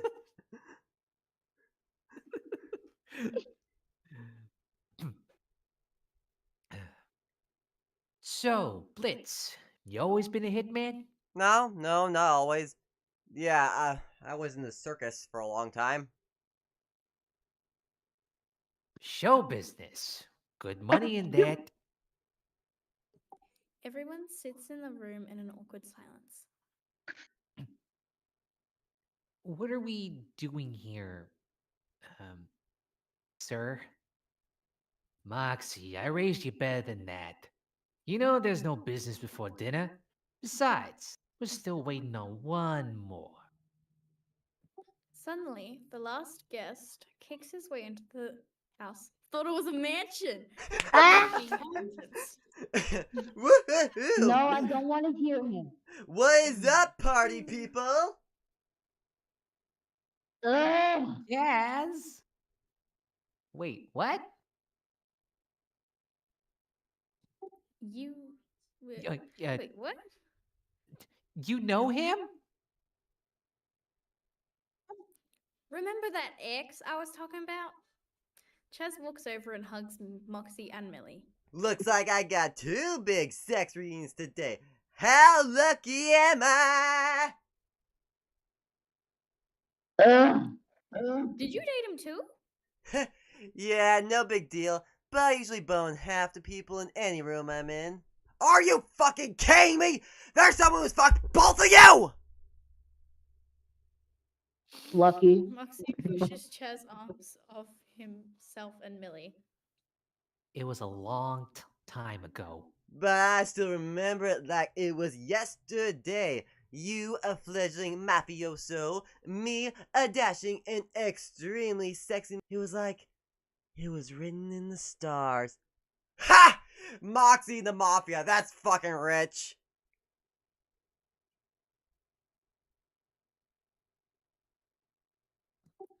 Blitz then notices all the items in the room to back up Chaz's claim. A photo of Crimson and a mob boss, and many trophies of hell beasts hanging on the wall, with a framed family painting of Crimson, a younger Moxie, and Moxie's mother, as if posing like a mob family hanging over the fireplace. Blitz hears a knock on the door and looks over just in time to see for Crimson's goons to enter carrying a body bag. Oh, shit.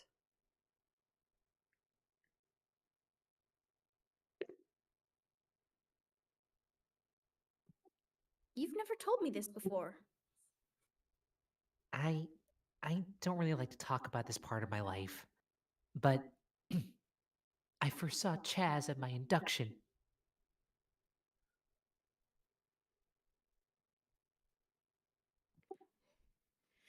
Flashback to Moxie's time in the mob. Moxie gets a handshake and a kiss from Crimson, welcoming him into the business.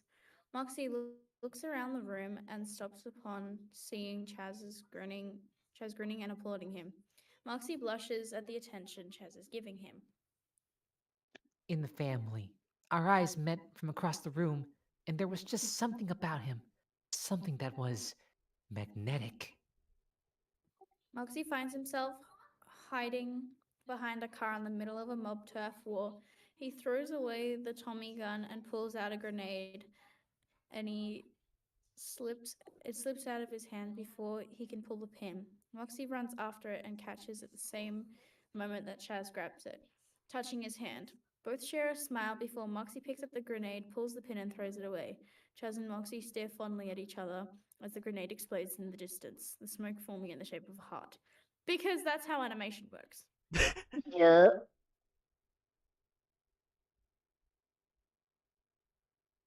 The scene switches over to Moxie greeting Chaz at the door. Chaz is holding signs that he lets fall from his hands.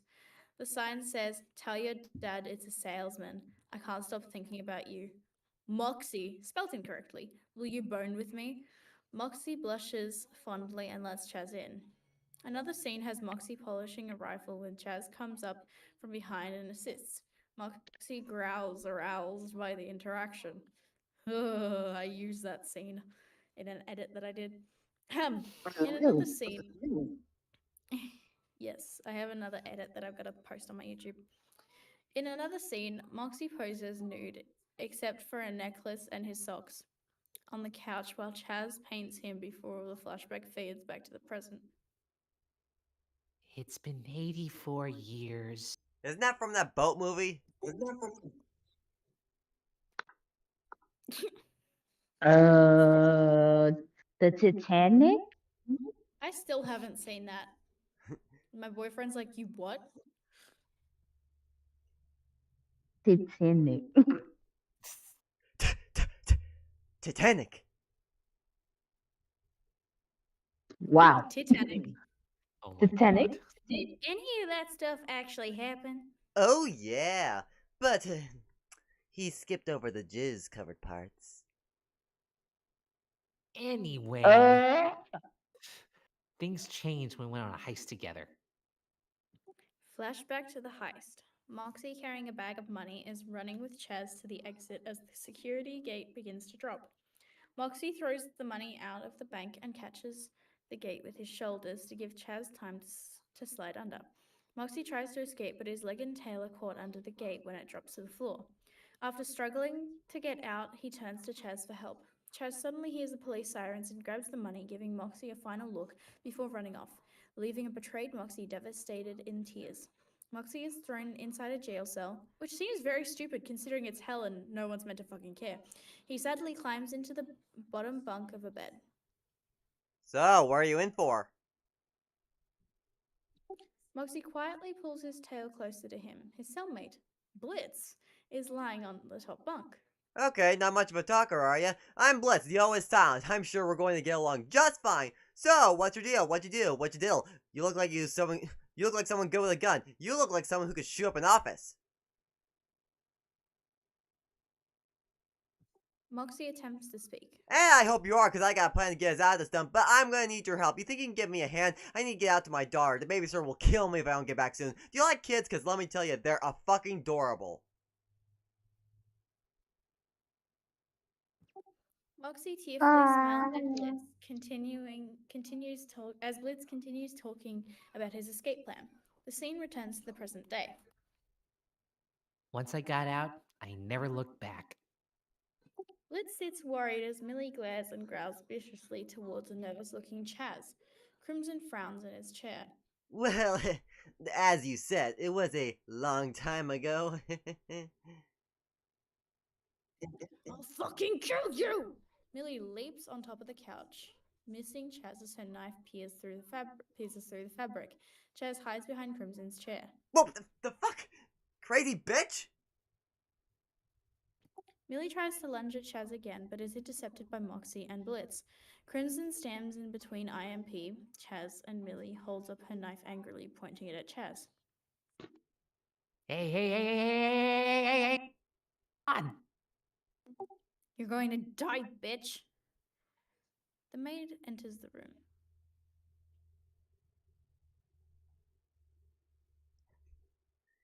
Dinner is Dinner is served. served.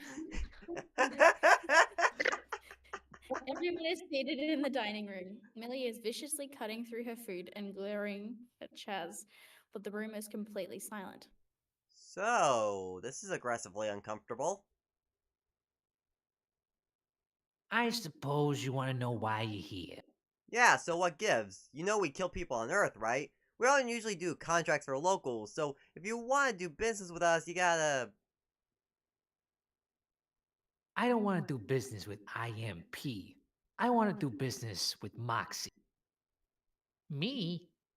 Yeah, kid. I only summoned IMP to be sure you'd show. Because, well, we're bringing Chaz into the family.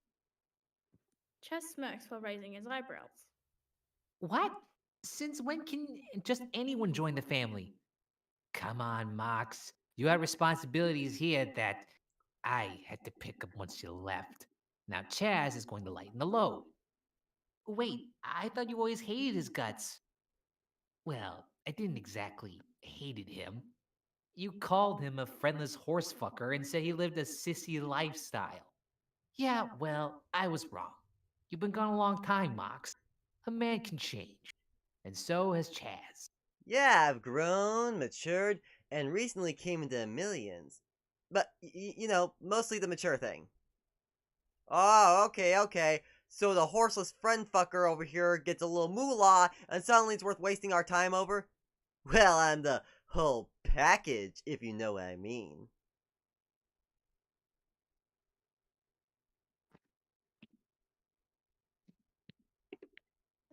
IMP is speechless. I got a big dick! No! But what does any Moxie? But what does any of this have to do with Moxie? There's going to be a ceremony tomorrow. Moxie here is going to officially release his holdings in the organization. Then you can get back to ignoring your family to your heart's content. Maybe he wouldn't ignore his family if they didn't force him to rub elbows with a no-good shark-toothed fuckface. Chaz grins at Millie. Millie points her knife at his neck, threateningly. Hey, look, everybody relax. I know tensions have been high tonight. Say, why don't you stay here and get some rest? We'll have the ceremony tomorrow, and then you'll be free to leave. I have your rooms all prepared. Yes, sir. Mox? IMP and Chaz begin to leave the room. A moment, Moxie. Just give me a minute, Millie. I'll be there. Millie looks on with worry as Moxie steps back inside the dining room. Chaz tries to lean into Millie, but jumps back when Millie growls and tries to bite him. Alessio closes the door behind them as they leave, leaving Moxie alone with Crimson. So, you think you're too good for this family now? What? Come here. Moxie approaches his father. I don't understand. Crimson stands up and backhands Moxie in the face, knocking him down. Damn. You think you'll just walk away from this family and never come back? You're dead wrong, Mox. As a matter of fact, the only thing you're right about is that obnoxious piss stain can't get made, not unless he marries it. Marries? But who would he marry? Who do you think? This family needs that money, and it's about time your pathetic ass was useful for something. Sir, I'm already married. I can't. You think I give a shit about your stupid beard? Come on, Mox. I even These went through people the can't trouble of type. making the house. Sorry. Come on, Mox. I even went through the trouble of making the house more to your kind's liking. First off, whoever wrote this script, well done for most of it, but beard? It's meant to be broad. Second off, Crimson presses a Beard. button on the table and bouncing dildos appear. Dining chairs, bowls replacing the frame's severed body parts, vases, and even behind a potted plant in the corner. A party ball hanging and the ceiling opens, pouring out confetti, revealing a banner that says, "Congrats, gay!" and a trumpet fanfare. I wish I had that when it came out. And actually, beard actually is a term. If I remember You correctly, I think fucking beard refers bitch. to Yeah, but he when a actually gay says man is broad. trying to. Really? I saw the episode recently. I thought you Because said beard. that's how he Huh. pretty You sure he says bro. broad. Huh. I'll have to watch it again. Anyway. Wait, what? What do you think I'm into? What? This is the kind of shit gays like, right? Okay, first off, Dad, I'm bisexual. Yeah, gay. Oh, for fuck's sake. Secondly, I don't know a single person of any sexuality who would enjoy. Ha! There are dicks on the walls! Oh, that's fucking hilarious! Except for Court Mikey. moment.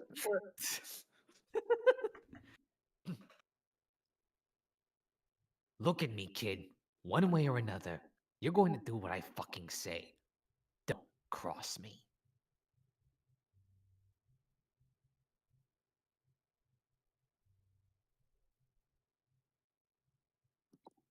Moxie reflects on his childhood. A child Moxie was struggling to cut his steak at the dinner table. His mother gently takes the plate and cuts the steak for him. She smiles sweetly at Moxie and he smiles back at her. Crimson glares at Moxie, takes the plate, glares at Moxie. Moxie takes the plate and begins eating his dinner. Crimson glares at his wife, nudging her foot with his. She quickly puts her leg away from Crimson. Now sitting more politely, Crimson stomps his foot. Another memory shows Moxie shooting 3 bullseyes at a shooting range. His mother ruffles his head proudly. Soon, a goon grabs Moxie and rushes him away from his mother toward another shooting range. 2 goons prep a live target as Crimson hands Moxie a real gun and point to it. Moxie slowly takes aim, but his mother takes the gun out of his hands and pushes it into Crimson's hands before grabbing her son and walking away. Crimson glares at the disrespect. Moxie now hides underneath the bed as his parents argue. A slap is heard and his mother walks out of the room. Later, only Crimson and Moxie are at the dinner table. Moxie struggles to cut his steak, then looks at his father. Crimson glares at Moxie, who then goes back to trying to cut his food. Crimson takes a drag from his cigar and blows the smoke in Moxie's face. Later on, Crimson and Moxie take a boat ride on a lake with a passenger. I'm like a body bag. Crimson places a cinder block that the passenger's tail is tied to on the side of the boat over the edge and gestures for Moxie to push it. Moxie looks at the cinder block, then the pleading passenger, and backs away only for Crimson to push him back into the cinder block. Teary-eyed, Moxie takes one last look I can read at the passenger while pushing the cinder block overboard, sending the victim into the lake with it. Moxie watches as the air bubbles fade. Crimson preps another body over the side of the boat. Let this be a lesson, Moxie. Crimson gestures to the lake, filled with hats, bags, shoes, and articles that belong to previous victims thrown into the water. This is what happens when you cross me. A high heel that resembles the one Moxie's mother wore floats to the surface.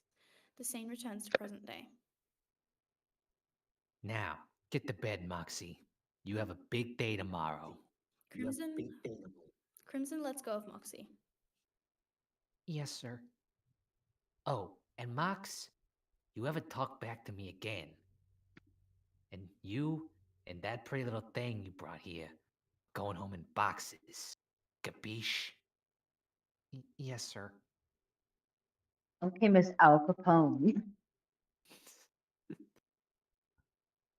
I mean, he is a gangster.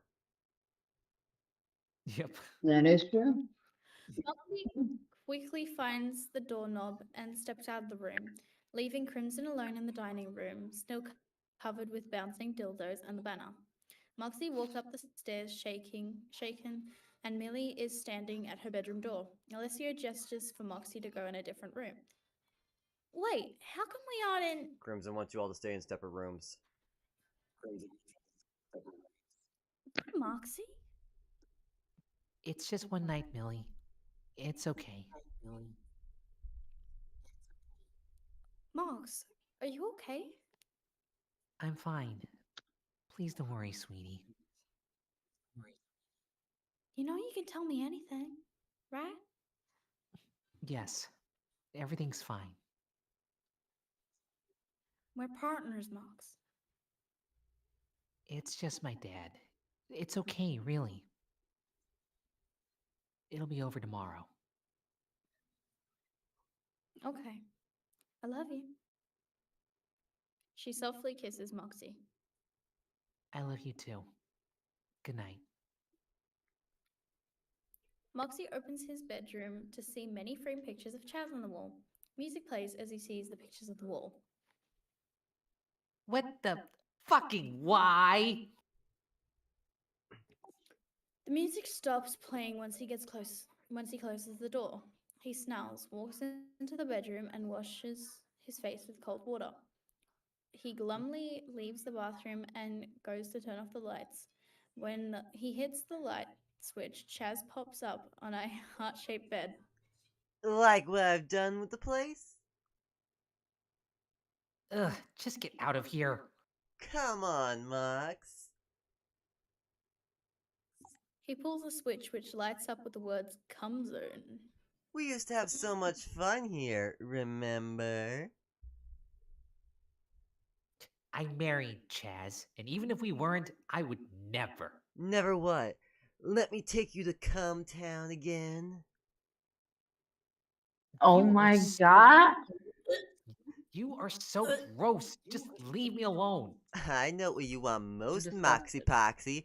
How about a sexually charged musical number? Chaz holds a button on the wall down with the side of his fist. You always loved Mm. those, and I do not remember how this song goes. Please skip it. I'd rather not hear it. Moves his hand off the button, showing it to be labeled extremely hot sex music, which makes the disco ball come down, changes the lighting to be more cyan and magenta hue. More of a cyan. Chaz begins to sing. I'm just gonna play the song.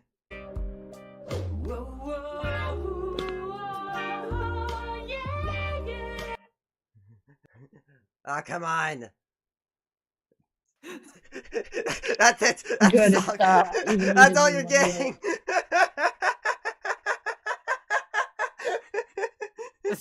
Yeah, that's it. That's it. That's it. That's all we need to hear. That's it. We don't want to hear anything else. I was actually gonna We be don't want to surprised if hear. Chaz Okay. sang the whole thing. I just realized I am dumb. I just checked the episode. He does actually. Oh, okay. Well, I mean, I wasn't Oh. sure when you brought up because yeah, I mean, he probably would say broad too, but okay, well. Yeah.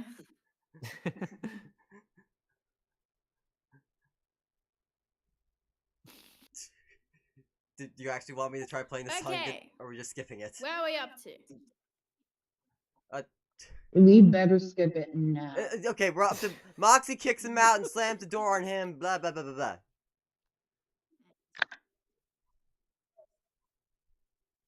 That's what I was about to read you. Fuck off. Well, you're the one that said where are we up to? Slams the door at him. Moxie then behind the door. Tears start to form in his eyes, and he starts to sob heavily. We cut to Millie's room where she is anxiously pacing back and forth. There's a knock at the door. Moxie? She opens the door to see it's Chaz. What do you want? Chaz starts to sing to Millie before being immediately cut off by her. She yells at him and puts her knife to his throat. Damn it, these usually works.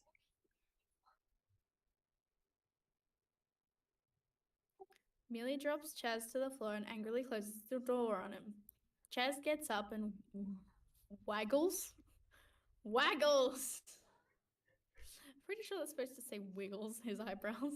Waggle sounds better. Knocks on Blitz's door. Well, shit. Waggles his eyebrows. Hey there, good Well, that's looking. something Chaz would say anyway. Oh, I was wondering how long it would take you to make a pass. Does that mean you're down the clown? Ew, what the? You think I would violate my friend's trust by sleeping with their ex, especially one who fucked them over the way you did? I'll show you all the things they like in the sack. Yes. Deal!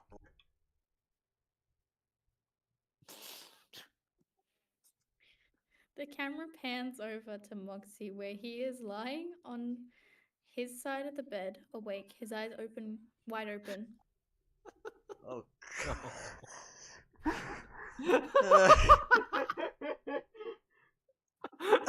I am so sorry for you. Well, now you have to fuck yourself, literally. Have fun. Oh God. Jester fucked the worst character and the best character.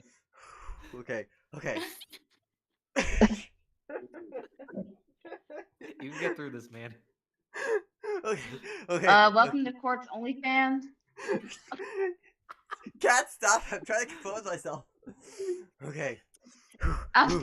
Whew. You shouldn't be selling OnlyFans. You should be selling air conditioners. God damn you, Faith! Higher revenue. Breathe, breathe. Get Okay. some water. Breathe. Okay. Lock it in! Lock it in! Oh, chill the Big on fuck business. out! Oh! Whoa! That's what my dick does to a bitch. Whew. Oh. Yeah.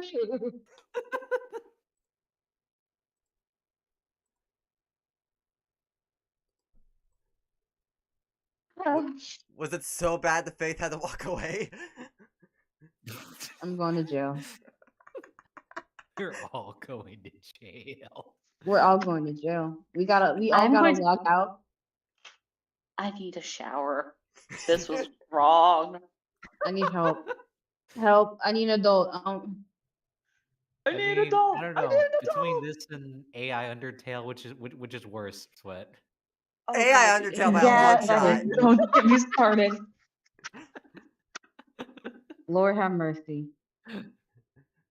Between Toriel talking about how much she wanted to fuck us, to Papyrus talking about transitioning his girlfriend to a cat, to whatever the fuck Sans said about lying. Court.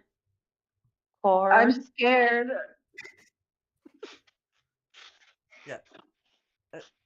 Up. I'm going. I think You Faith lost had to run. Oh god. Faith? Hold on a second. Let's check the Wait a chat. moment. Oh, there she is. Oh, Lord above, have mercy. Sorry, Max closed my freaking laptop, so I got kicked out of the call. You're good. Oh, shit. Where are we up to? Well, just finished saying- Court was basically screwing himself over. Yeah. Whoa, that's what my dick does to a biatch. Okay, cool. Mox Really? turns onto his stomach and pulls out his phone. He goes on his social media and looks at pictures of himself and Millie. They show a younger Moxie and Millie on a date. Moxie and Millie in bed. Moxie and Millie at the theater holding up a Phantom of the Opera programs. Moxie in tears has tears in his eyes, indicating how much he loved the performance, and Moxie and Millie at their wedding, kissing. Moxie starts to cry again, then he growls, knowing that he must stand up to his father. We cut back to Blitz and Chaz in bed. Chaz is asleep and snoring. I got a big dick. Blitz tiptoes out of bed. This situation seems very familiar. Got the book, picks got up the Chaz's book, got jacket. this fucking seems heavy very book. familiar. And puts it on. Yeah. Okay, fucker. Nobody who's that bad in bed can score 2 hotties that easily. I know you gotta be hiding something. Blitz checks Chaz's clothing until he finds his car keys. He smiles, sneaks out of the mansion, thank you, and clicks the car keys until he locates Chaz's car. He looks in the dashboard and finds an eviction notice showing that Chaz is broke and has lied to Crimson about his millions. Blitz then looks around in the trunk and finds a to-do list that shows Chaz is planning to marry Moxie to inherit Crimson's fortune. Oh, fuck that! No one fucks with Eminem's marriage but me! Okay. Blitz is tranquilized through the neck. He groans and falls unconscious into the trunk as Chaz shuts him in. Sorry, What a babe. dick! Sorry, babe. You're not the only junk in my trunk. Damn it, that was not a good one. Ew. The next day. That was as bad as a sex life. Oh yeah. The next day, Alessio is filling Crimson's mug with coffee. Chaz goes to sit in a seat with another filled mug of coffee, but Crimson gestures him to sit at the other side of the table. Moxie and Millie walk in. Hey, the man of the hour. You ready to get started? Wait, where's Blitz? I think I saw him outside. He said something about needing some fresh air or something. Why don't you grab him so we can get moving? Be right back, baby. She kisses Moxie on the cheek and leaves. I'm gonna feed my cat. Be right back. Should I go ahead and read? You want me to take over while you're gone? I think she already left it. But I think we can go ahead and read. Okay. Okay. Want me to read? What are you looking so glum for, kid? It's your wedding day. Best day of your life. I'm not doing it. What was that? I couldn't make it out over the sound of you being a whiny bitch. I said I'm not doing it, sir. I spent my whole life being afraid of you, but I'm not giving up the only good thing I've ever had just so you can keep your fragile little sense of control over everything. Millie is a good woman, a better woman than I deserve, and there's nothing that scares me more than hurting her. Not even you. I'm leaving, Dad. And if you or Herpes the clown over here Hey! try to stop me, you'll learn firsthand just how good I've gotten at my job.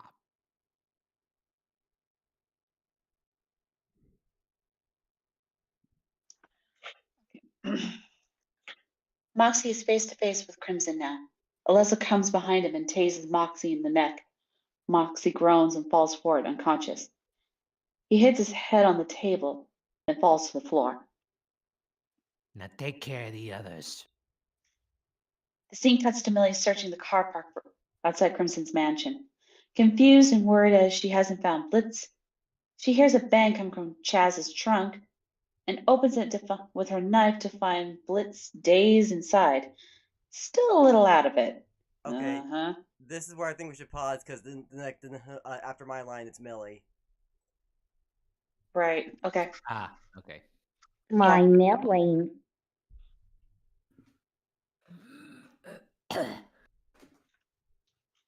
Thank God Western Energy is after Unhappy. No, Western Energy's before Unhappy Campers. Before Unhappy Campers. Before. Yeah. You said that your line, that my line was right after yours. As I was finishing up, I'm like, just do it. Make your dreams come true. Just do it! Nothing is impossible. Okay. Oh, hey, Millie, you found me. Who's your friend? Fran? She senses two goons attempting to grab her. She stabs one of them with her knife and beheads the other using the trunk door, much to Blitz's surprise. The scene cuts back to the back garden where a makeshift wedding is set up.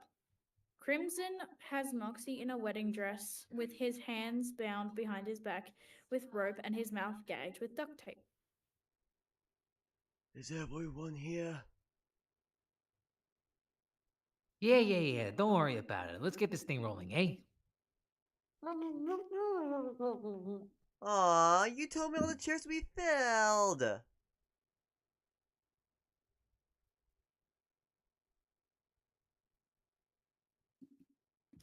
Lol. Crimson sighs and presses a button which causes dildos with smiley faces in tuxedos to pop out from all the other seats, including the two that have goons sitting on them. Oh god. Oh, are you? I mean, Oh, what did I Hey. just listen to? I like Why? this wedding. I need to go to that wedding. satisfied. Oh, fuck yeah. Hey. Cut back to the car park. Millie pulls Blitz out of the trunk, holding him to support him. What's going on? So that seductive dickhole is trying to marry Moxie. He's not even rich. See. Millie runs to the front door. Suddenly, metal shutters, I can read, block off all doors and the exit of the house. Thought it was a mansion, including the front gate to the estate. Okay, that also works. We cut back to the wedding where the priest is reading the wedding vows. Moxie unsuccessfully tries to scream for help. Do you, Chadwick Thurman, take Moxie no last name to be your lawfully wedded husband? Oh, yeah.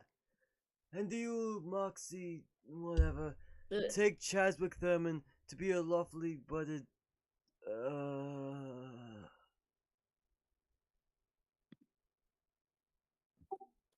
Moxie tries to pull away and almost escapes until Crimson pulls him back. Crimson forces Moxie to face the priest and forcibly nods his head. Look at that. He's just so fucking happy to be here. Back outside. Everything's locked down. How are we gonna get in? Litz feels around the jacket until he finds Chaz's car keys. He grabs Millie and pulls her into his car and opens the door to climb into the driver's seat. Millie then goes into the passenger seat.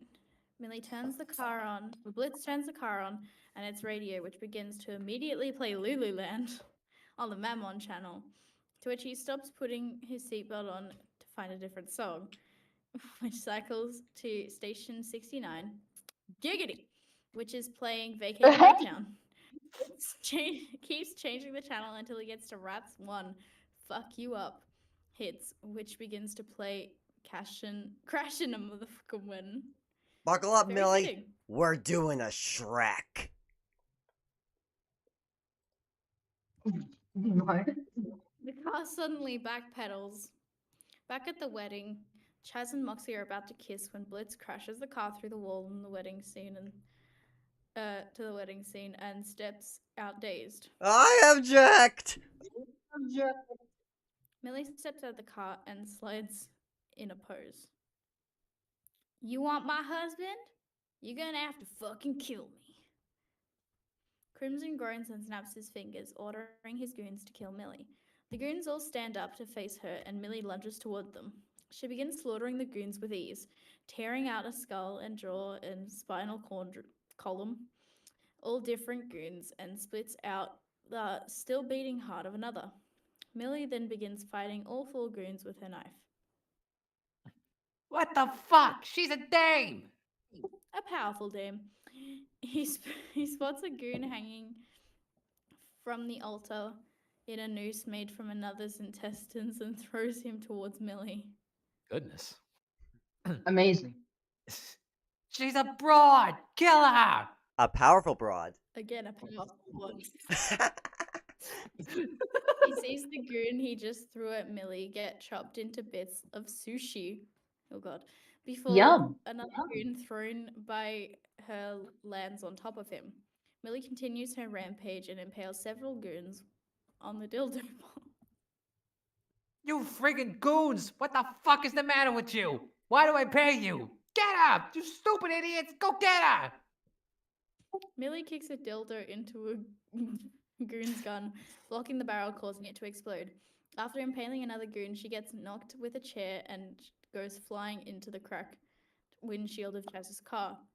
Blitz yells and takes a poor swing at hitting the goon before Millie recovers and beats a goon with a gas can. She then uses Blitz as a saber, slicing into incoming goons apart with the letter's horns, and takes the goon's pistol and detonates a goon holding a gas can. Elder Jaw closes his book, proposedly drops it, and puts his hands up and casually leaves, flipping off everyone still alive. Fuck this shit Come out of out! here. Come out of here. Yeah, pretty much. One of the few surviving goons gets elbowed, dropped in the skull by Millie, kicking the goon who was placing inside the former's jaws. Millie then ties the goon up behind Chaz's car and gets dragged through the venue, destroying all the chairs. Millie prepares to crash the altar with the car before she brings the car to a halt, crashing the goon's skull. As Millie leaves, the car is angrily approaching the altar. The goon tries to sucker punch her, but Millie knocks him out. She whips her tail and glares daggers at Crimson, who begrudgingly allows her to take Moxie, and grabs Moxie and hoists him over her shoulder. Hey, what about my... Millie shoves a dildo down his throat. Don't to make the which noise. choke. Shut up. Stop. I want to hear it. Mine! She slaps Moxie's rear, causing him to blush slightly. How would we know he's facing the other way? By the way, y'all should probably His ass is know blushing. Chaz isn't even rich, okay? Check his car. He just played like a fucking rube. Jack isn't even rich. Later, losers! IMP hops the destroyed fence and takes the waiting helicopter while throwing Chaz's car keys onto the ground. The helicopter flies away with a banner that says, "We're married, bitch," over the original words, "got married," using blood and extra taped fabric. While Chaz is trying to dislodge the dildo, Crimson slowly turns to glare at him. Chaz pulls the dildo out of his mouth and sees an angry Crimson glaring at him, nervously shrugging and laughing. Back to IMP, where the helicopter arrives. Luna, sitting in the same chair as the day before, quickly glances at the camera and gives an angry shrug. Blitz, Moxie, and Millie disembark the helicopter, which quickly crashes. Moxie hugs Millie.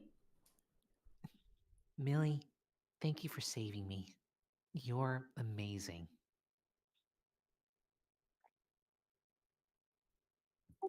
Next time, just tell me if your dad's a psychopath. I can handle it. Well, I'm glad everything ended up okay. Good to know we both have daddy issues, Mox. Also, I got to plow your ex-boyfriend. Isn't that great? Now we all fuck the same guy. Wow. Who is now dead. Scene cuts back to Crimson's mansion. Thank you. He walks into the lounge room where his trophy wall is located and places a torn-out jaw of Chaz, implying that he ordered the latter's death for lying to him. Crimson then growls angrily and throws a dagger at his family portrait, the knife landing squarely on the young Moxie's forehead. Dun, dun, dun. Bum, bum, bum. Hey guys, I got some bad news. What? What's up? What happened? I accidentally took a melatonin gummy and now it's taking effect. Uh-oh. Oof. I Ah, took two shit. of them. You better ready to zonk out. Yeah. I've been there. Mm. No, I accidentally took them because I thought there were like actual gummies and I read melatonin. I already took like 4 or 2. I don't remember. Oh, no. shit. Oh my god. So You it's were- gonna be a long night. It's gonna be a long night. I'm probably gonna wake up when there's flying cars and shit. I don't know. I'm gonna go into a coma. Just a heads up, you guys, I won't be able to stay for the entire marathon, but I'm gonna try and stay as long as I can. Okay. I've got a very early shift tomorrow. We're only just Yeah, now but kind of I gotta entering the halfway go. point, people. What? I said we're only just now kind of entering the halfway point because there's only 4 more episodes.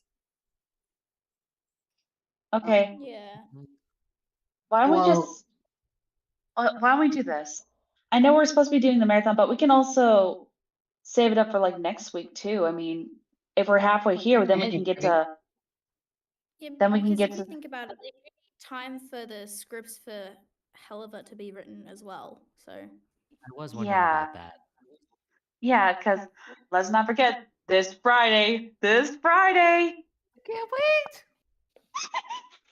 But yeah, so I'm sorry. This is Court's channel. This is Court's No, channel. yeah. Okay, here's what I'm thinking. Let's just see how far we can get tonight. And if it gets to a point where we can't go any further, then okay, we'll save the last few for next week. Okay. okay. That's Yeah. cool. It's best Well, to do but is just get me, how far we can. I'm melatonin gummy. Whoa. What? But y'all, you can find me on my YouTube channel at Hello Kitty, and I have a TikTok, sadly, at Riddigo, spell it. And also, I'm making a game that I gave up on. It was not Helluva Boss. I'm rich. No, Welcome to Bloodlust Manor. I'm Bloodlust Man. As you can see, I am on a 10th of melatonin gummies because I thought they were gummy bears. I did the same thing with diarrhea gummies. Anyway, Get out of here. fine, I'll get out of here. Shut the fuck up. I love you all. Love y'all too. Goodbye. Love you too, Kat. You too, Kat. Wish me luck that I don't go into a coma. Yeah. All right. Good luck. Bye. Bye. All right. I've been where she's been. Trust me, it's not fun. Hmm. All right. Western Energy. Ooh. Daddy. Sorry. Dibs on Drelfus. I've got Stella. Not daddy. All right. Oh shit! I forgot there was a song about about Striker. I did not memorize this one. Okay. How about I take over? How about I take over? How about I take over directing in this one? Cause or are you gonna have me do Unhappy Campers? No. You can do directing for this one, and I will do directions for Unhappy Campers. All right. Let's get to it, bitch. All right. Everyone ready? Right? Ready as can All be. right. Western Energy. The scene begins at the Richest Cup Cafe, where the poor pour for you, where Stella and Stolas are sipping tea, giving each other glares while Stella's brother Adelphus Andrelfus. looks on. Angelphus. I keep mixing that name up. Stolas.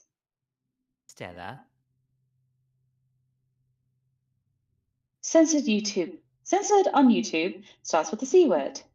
Rhymes with runt. Which? Thank you.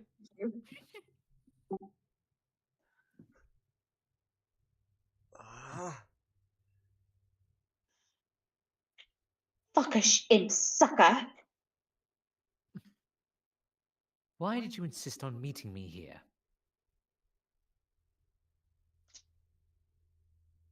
A tiny imp. A tiny imp server pours tea for Stolas. Stolas looks at his phone that says, "Reminder: deal at Aussie's set." We wanted to properly discuss the terms of this divorce. I feel my darling sister deserves a bit more compensation. After all, you did cheat on the poor thing. Surely you owe... Andrealphus, cheating implies there was a betrayal. This woman never gave two shits about me or our very much arranged marriage. As far as I'm concerned, this divorce is far overdue. The imp looks out to see bomb-proof is seen raising towards the glass. Up yours! Ugh, Stella, for fuck's sake, stop making this hard to bullshit.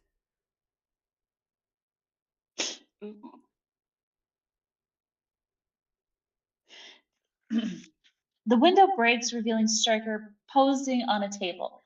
He discards his plancha and twirls two angelic revolvers in his hand. He fires one, and the bullet hits the window near Stolas' head. Stella grins evilly at Stolas as he dodges the bullet. He flies towards the exit. Stryker wraps Stolas in glowing white ropes. It shouldn't be with glowing white ropes. Whatever. Before he can escape. Stolas falls to the ground in an alley, captured. Oh dear, this is worrisome. The scene cuts to Blitz driving the IMP van with Moxie and Millie in the back and a fearful Luna next to Blitz. Blitz's phone lets out a bird ringtone. Oh, Stolas is really not a good time, buddy. I'm sorry it's a bad time yet again, Blitzy, but I seem to have found myself in a bit of a sitch. I'm tied to the back of a horse at the moment. Lucky bitch. Well, no, rather unlucky. I seem to have been stolen by that little cowboy friend of yours. Oh, which one? How many cowboy friends do you know? What does he look like, Your Highness? Stolas glances up at Stryker's grinning face as he rides his horse. That just sounds wrong. Kinky. Sexy? That's Stryker, sir. How on earth we know that? Oh no. Oh, for He fuck's is sake! there. Can't you just get away? Aren't you powerful? I believe he has bound me with blessed rope, which limits my ability to free myself, I'm afraid. So I think you should come save me. Oh shit, Stolas, I can't today, alright? I'm sorry. I'm literally on my way to take Luna in for a very important Helby's SHOT. Blitz glances nervously at a frightened Luna. Takes years to book an appointment at this place. It took 5 to get this one, so and she's been doing a lot of field work, so she needs it. Oh, well, I do agree that is very important, but I... Will you shut up already? I can hear you, by the way. Stryker swipes Stolas' phone with his tail. Don't worry about your lanky birdie. He's in good hands. Oh, shit. Am I in danger right now? God damn it! Blitz breaks his phone with his hand. He moves the clutch forward and the can speed. What? And the Car? cans. Yeah, that's supposed to be car, not can. And the car speeds down the highway. Wow, these are bad spelling. Yeah.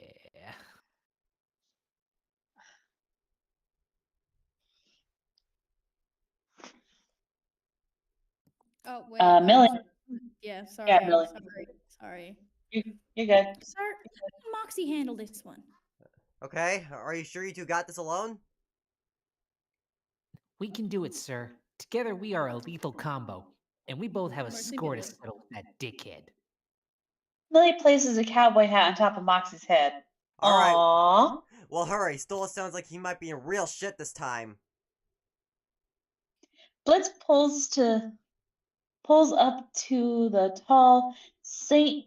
Anne's Hospital main building. Ha ha ha! Ha ha ha! I get it. Damn. Yeah, The Satan's Hospital. Get it? Satan's. Yeah, you don't need to explain the joke. Oh. And, Okay. and knowing that guy's a stick, my money's that he's in wrath. Blitz drops the car keys into Moxie's hands as Blitz pulls Luna out of the van and carries her over his head. Wow, impressive. Now get your asses down there and look for some cowboy crap or something. Moxie drives the van away.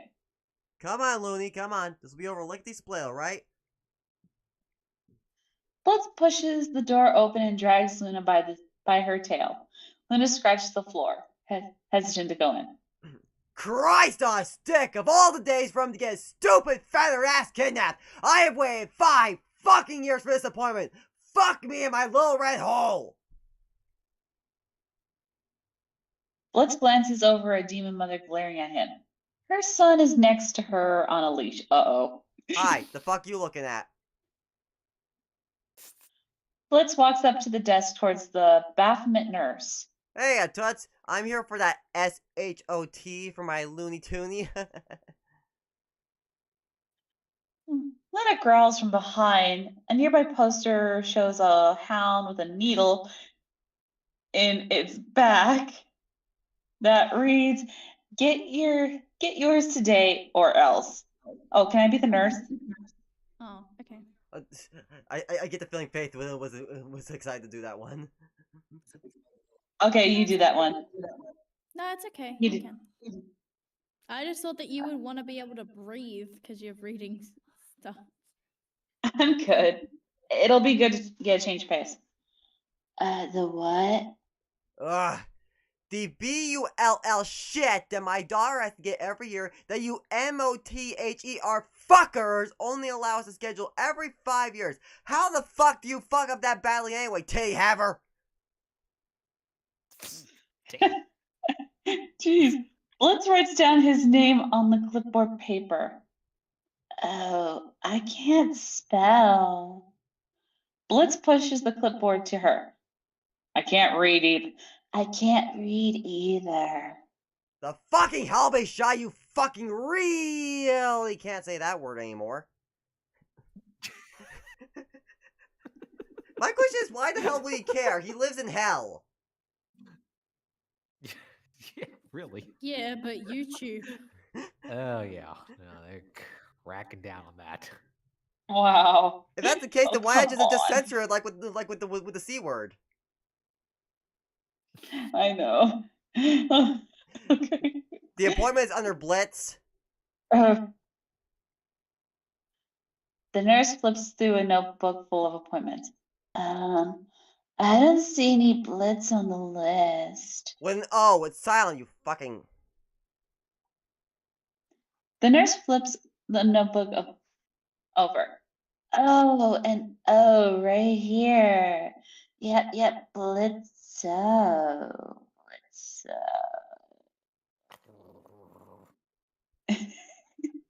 Blitzo's eye twitches as he sees the anger.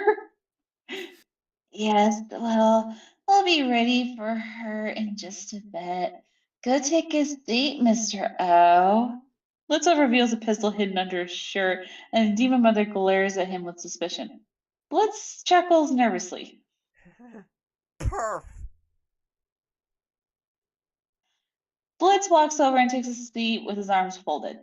Blitz glances at Luna, who's whimpering in fear under her 3 chairs. Aw, poor Looney. Oh, don't worry, Looney. It's okay. It's just one little prick. You won't feel I'll it. probably bite my head off. Who wants to be that? Who wants to be the mom? I guess I can. Okay. Ew, don't say that. It sounds vulgar. Excuse me? Pervert. Wow, a Karen in hell. Sounds about right. That's what they all do. Oh. The next scene cuts to Striker galloping on his horse with Stolas right up behind him as the cowboy theme song begins. Really? He's galloping over them dusty plains. Even the Da- cacti da- da- know da- his da- da. name. If you don't wanna die, don't cross his path. He's the bestest in the ring of wrath. He's Striker, he's Striker. Sure shooting, darn tootin', his name is Striker. Gonna bring that bird back to his lair with magic rope and his western flair. He's very good at causing pain, and he likes to ride on a choo-choo. Striker glares at the mariachi quartet amps before they can say Birdie Dillon, Prince Stealing, he's a villain Striker. He's fast and strong and tall and mean. The foulest imp you've ever seen. He'll break your bones to hear him crunch. He likes to eat pate for lunch. He's Striker. Yeah, he's Striker. He's Striker. Shut the fuck up! The I'm trying to do my last fucking is job! the- You come in here singing about me for the millionth fucking time! Leave me the hell alone, you freaks! The terrifying mariachi amps quietly ride away in a cart. You are getting your own Netflix deal. Right my joke with the now. left. You see this? Wait till you read your line. How does one get their own theme song? That is the question. I'm actually really glad I'm directing this now because this is funny as shit. Okay. Back to Blitz in the waiting room. So, nice weather we're having, huh?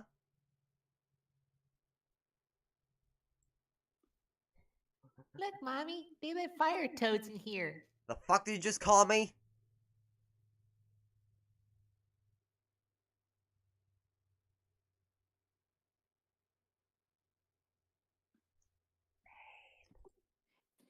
Son, it's not polite to call them that to their face, honey. Wait until we're in the car. You got a problem with me?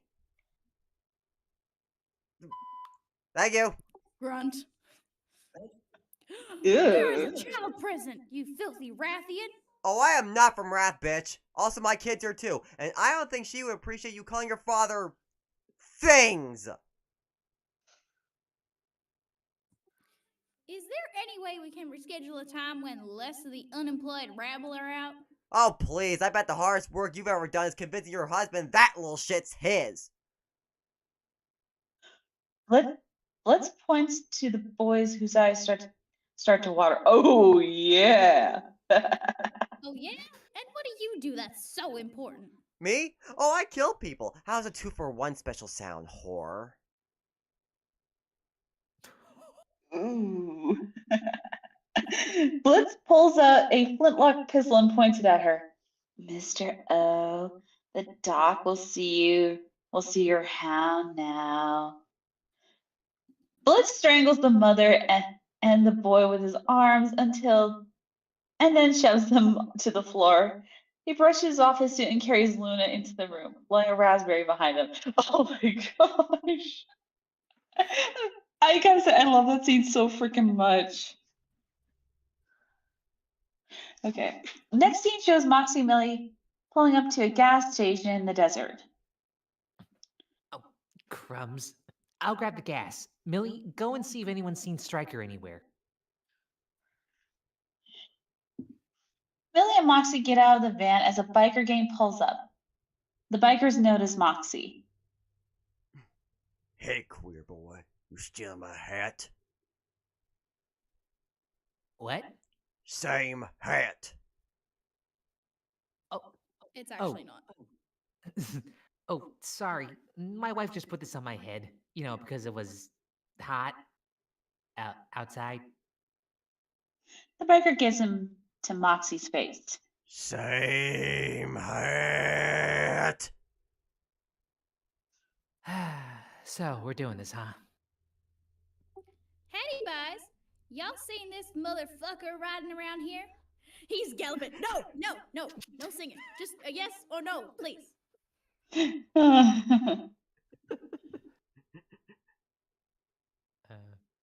Yeah, he lives out by the Badman lanes, in the old train tunnel near the mine shafts. Very outlaw aesthetic. You can't miss it. Moxie rides on the bike. Moxie rides on the biker leader's back and slams the biker's head onto the door. He slams the biker's head through one of the van windows. He swipes his credit card before avoiding the biker's attack.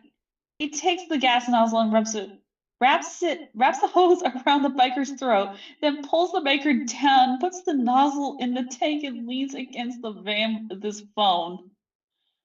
Thank you kindly. Come on, Mox, we gotta lead. Where was that energy before, dude? Come on. Moxie and Billy get back into the van. Moxie speeds forward, taking off the biker's head, exploding the gas station. The roof falls to the side. Oh, come on, Mox. Really? Where was this energy before? Where's that Seriously. energy during Crimson? Right. Okay. The scene cuts back to Stryker's hideout where he's tied up Stolas upside down on some railroad tracks. Really? You're gonna do that? Don't worry, they'll Jeez, go how address that. original. Cliche. I know, but still, I like the idea. Stolas opens up his eyes and spots Stryker nearby using a whetstone. Sorry, whetstone to sharpen a blessed knife. So, my wife paid you for this, Wouldn't a holy bullet have sufficed? Or can you not afford those? I was paid to give you the real royal treatment. I was paid to give your wife must really hate you. You have no idea. So, train tracks. Really? Seems a bit cliche, doesn't it? It's a classic. Is the giant statue of yourself also a classic, or... The camera shifts up to a statue in front of Stryker that has him grinning with a giant erection. Oh, ew! Are you seriously judging me right now?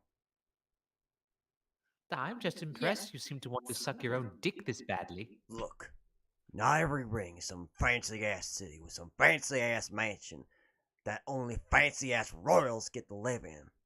Some of us have hard lives to live, and some of us have everything we care about taken away by fuckers like you. I have no... Ah! Stryker stabs Stolas in the shoulder with the knife and cuts him down. Then You! cuts him down. Ouch. You don't get to talk over me. I don't have to listen to your bullshit. All you royals ever do is try to talk over us. Stolas tries to petrify Stryker, but the ropes prevent his power from working. Don't bother trying to use your little eye trick on me. Those ropes ain't gonna let you do anything. Got something to say about that? Your Highness. Well, you seem to be forgetting. You are working for a royal right now.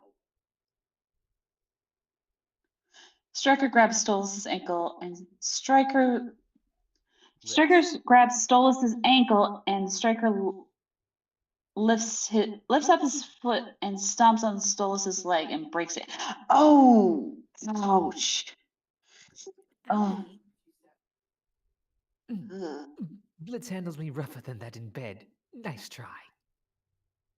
Put off by this, Stryker stabs Stolas in the leg. Ugh. Blitzy's knife is bigger, and it hits so much deeper. Dude.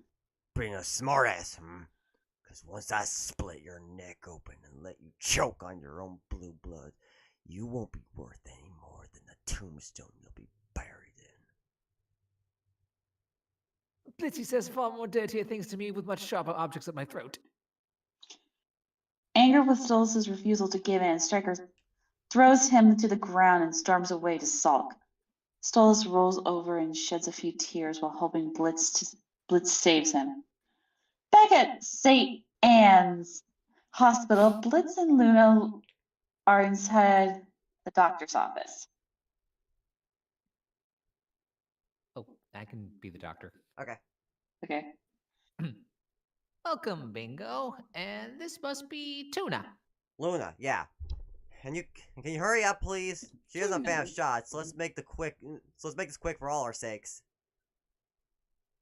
Oh, come now. It can't be that bad. I see hellhounds every day. There hasn't been one that has caused any issues. The doctor pulls out a comically oversized syringe. Luna immediately growls and lunges at him. Blitz quickly grabs the doctor and gets him out of the way. Luna howls soon after. Yep, right there. Told you, dipshit. Scene shifts to Androlphus' mansion in the Pride Ring. Androlphus and Stella are having tea, and Androlphus creates several ice cubes, stirring them into his drink. So earlier, that assassin, was that you? Guilty. Yes, it was. You silly minx, you. Though, you know, if your husband dies, it won't turn out well for you. He'll be dead. Why wouldn't it? Because, my dear sister, you've already produced an heir. When he dies, his duties, his possessions, his legions, it'll all pass to Via. Stella absentmindedly continues to drink without acknowledging him. And if you kill him, you would... Love? Ha! No, you stupid cow! You'll get nothing! Ugh. You are so lucky that you're attractive. Well, what do you propose we do? He won't leave me anything willingly. He hates me almost as much as I hate him. Well, this kind of situation is extremely unique. Agracia has never behaved like this before. But with him alive, we have options, opportunities. In eternity's a long time, my dear. I say we bide our time and wait for a chance to gain the upper hand. But I want him dead so badly. And he will be in time, my fiery vixen. But patience first. Now, call off your mangy stray. Back at Stryker's hideout, he throws Stolas down while circling him. Stolas is panting and whimpering in pain. Well, this has been fun. But every good thing has to come to an end. Shame you won't see your kid again. Don't you dare breathe a word about my daughter. Oh, finally had nerve, huh? I swear, if you go near her, I will destroy you. Big talk. But just that. Any last words, Goetia? Blitz will... That royal clown told you he ain't coming. Nobody is coming. As Stryker raises his knife to stab Stolas through the heart, he hears his phone ring. Hello? Change of plans, darling. I need the prick alive. Stryker looks annoyed and shifts his gaze between the wounds on Stolas and his knife. Stryker sits on Stolas while having a phone call with Stella. I'm kind of in the middle of killing him. Stolas tried to speak, but Stryker used his tail to cover Stolas' mouth. Well, stop it. We need him alive to get some affairs in order. I'll pay you more to spare him and bring him to us. Yes, ma'am. Glorious. Stryker growls and smashes his phone against a rock. Well, good news for you, Feathers. Your royal... Grunt. Said she don't want you dead no more. But she didn't say what condition you had to be in. He grabs Stolas and hovers the knife right near the prince's eyes. I think these reds might be a pretty trophy. Can't have you see me again, can we? A car horn is heard in the distance. Stryker gets up and growls while looking for the source. Parts of the cavern's ceiling begin to give way, and the IMP van breaks through, tumbling down an embankment. Sorry. And as the van comes to rest, the door opens and Moxie aiming a rifle at Stryker. The latter dodges several. What? Huh? I'm pretty sure that was the sound of the car horn. Oh. Oh, okay. The latter dodges several bullets and throws his knife into the rifle, causing another bullet to ricochet around the cavern and strike a nearby boombox that begins playing. As Stryker pulls out two revolvers, Millie attacks him with a long sword from behind. Stryker takes the sword and Millie charges with a katana while Moxie attacks as well with two revolvers of his own. All three fight to a standstill and a long sword breaks. With the tip landing in the boombox, Stryker is surprised by the song switches, but the song is surprised by the song it switches to, but quickly disregards it as Moxie and Millie double team him in battle. Yeah, I did find that little song change a bit strange, but still. That was funny. Okay. The scene switches several times between Stryker fighting Moxie and Millie with Blitz and the doc trying to give Luna her shot. The doctor ends up getting slammed into a bin of used needles. Ooh. Oh, that's screaming in pain while Stryker kicks Moxie down and pins Millie to a rock with her axe. He notices Moxie still moving and lassos a nearby stalagmite, and slams into Moxie's back. As Stryker goes for the kill, Luna is pinned to the ground by Blitz, who motions to Dr. Somna to give her the shot. The doctor hurriedly sticks the needle into Luna's rear, causing her to howl in pain and rage, and bucks Blitz off her, creating a small crater in the clinic floor. Wow, okay. They unleashed the beast with Luna there. Oh yeah, they did. Oh, I remember how easy you are to choke the life out of, little one. Harder.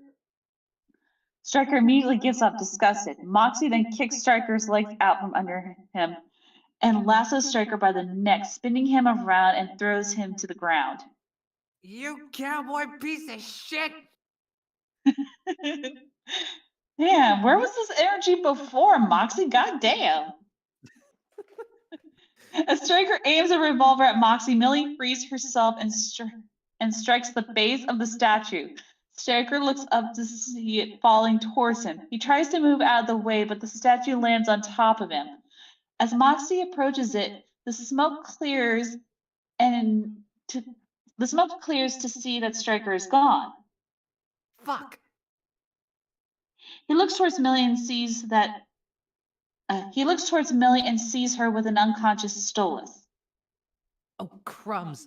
You gotta get him to a hospital.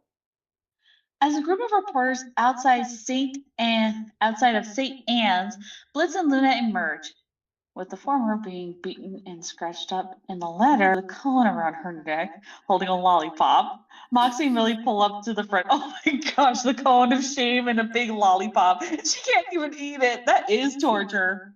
Oh. Yeah. I feel bad for her.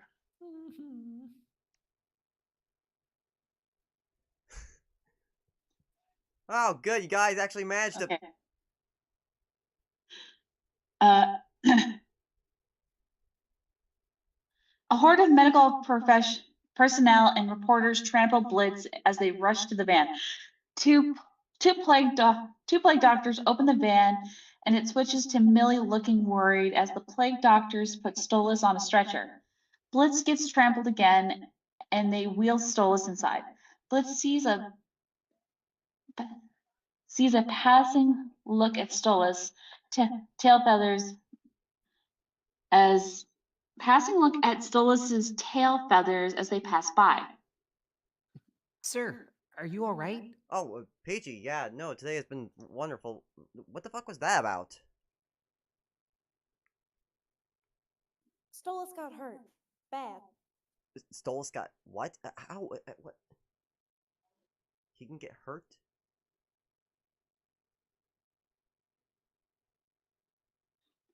A defeated Luna saunters towards the van and falls face down in the back seat. Oh. As Stolas is in the hospital room recovering from his injuries, a heart monitor was beeping and he is surrounded by many plants, having an IV bag next to him showing blood being transferred into him. Stolas has bandages wrapped around his chest and right arm and a cast in a sling. His leg is in a cast and propped up in a sling, and the right thigh is bandaged up. Stolas hears his phone buzzing and sees a notification from Blitz. The former started to scroll through the prior conversations. We don't have to read through these. If you Oh, want we're to. reading the. Okay. Yeah. Oh, we don't? Oh, I mean, I don't mind. I was not expecting. Okay. Or wait, should we read it or not? Sorry.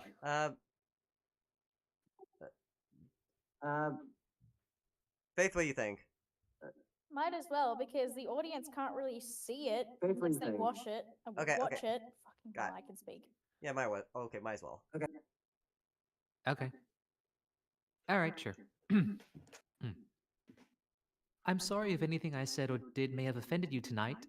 It's whatevs.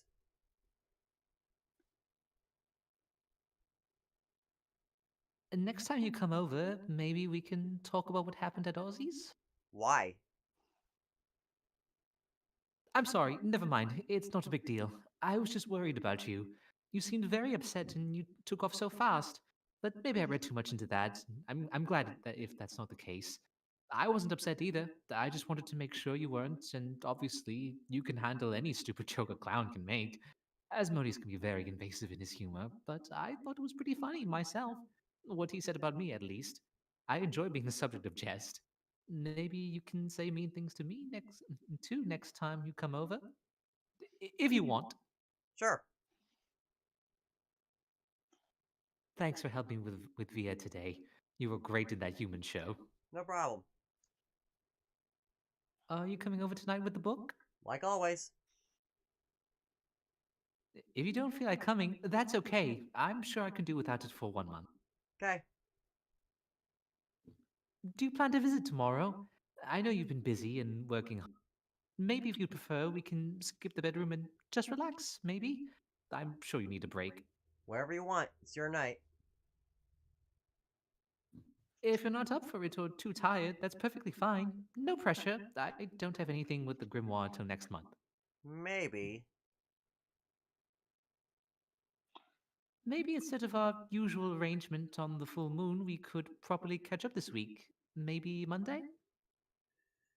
I might be busy. I wouldn't want to bother you. You can always drop off the book on the full moon and I can leave it for you if you are too tired to do anything. But I would like to see you. Okay. Get better soon. He weakly smiles when Blitz sends him a get well message. Thank you, Blitz. That means a lot. I might be here for a while if you ever want to visit. After responding that Blitz is free to visit while he is recovering, Solus sees Blitz typing a message, but does not send it. His smile fades as he dejectedly puts his phone down and rolls over as several flower petals slowly fall on his nightstand as the prince falls asleep.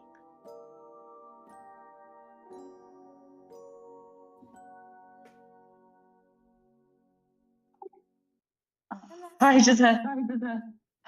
That was beautiful. Ugh. I have to rest my eyes. Now we have 3 episodes that we'll need to complete, and I have to head off. Okay. Yeah, same here. I gotta head to bed myself. I don't. Wait, We Sweat, can you pick it got up next. Yeah. But that was fun. Oh, All yeah. right. All right.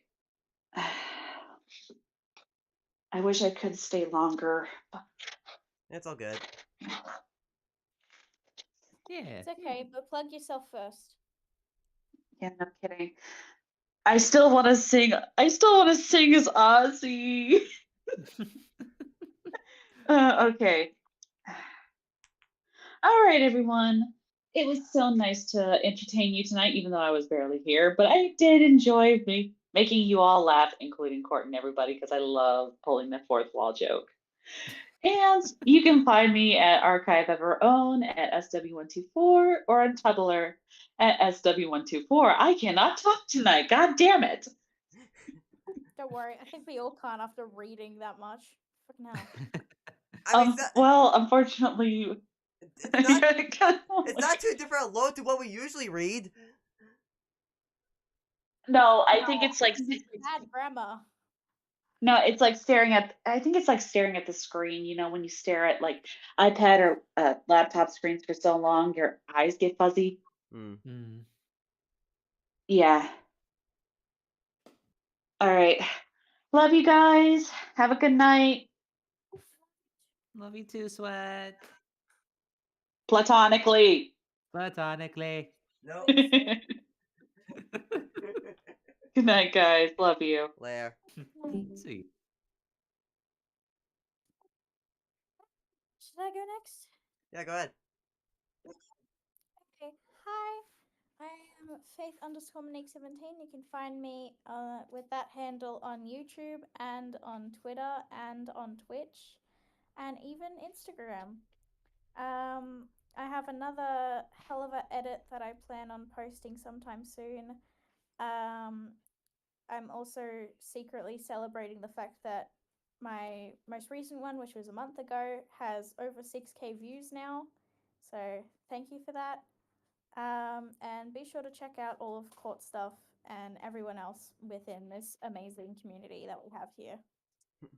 I will catch you guys next week, hopefully. And yeah, see you soon. See ya. See you, Faith. And then there were 2.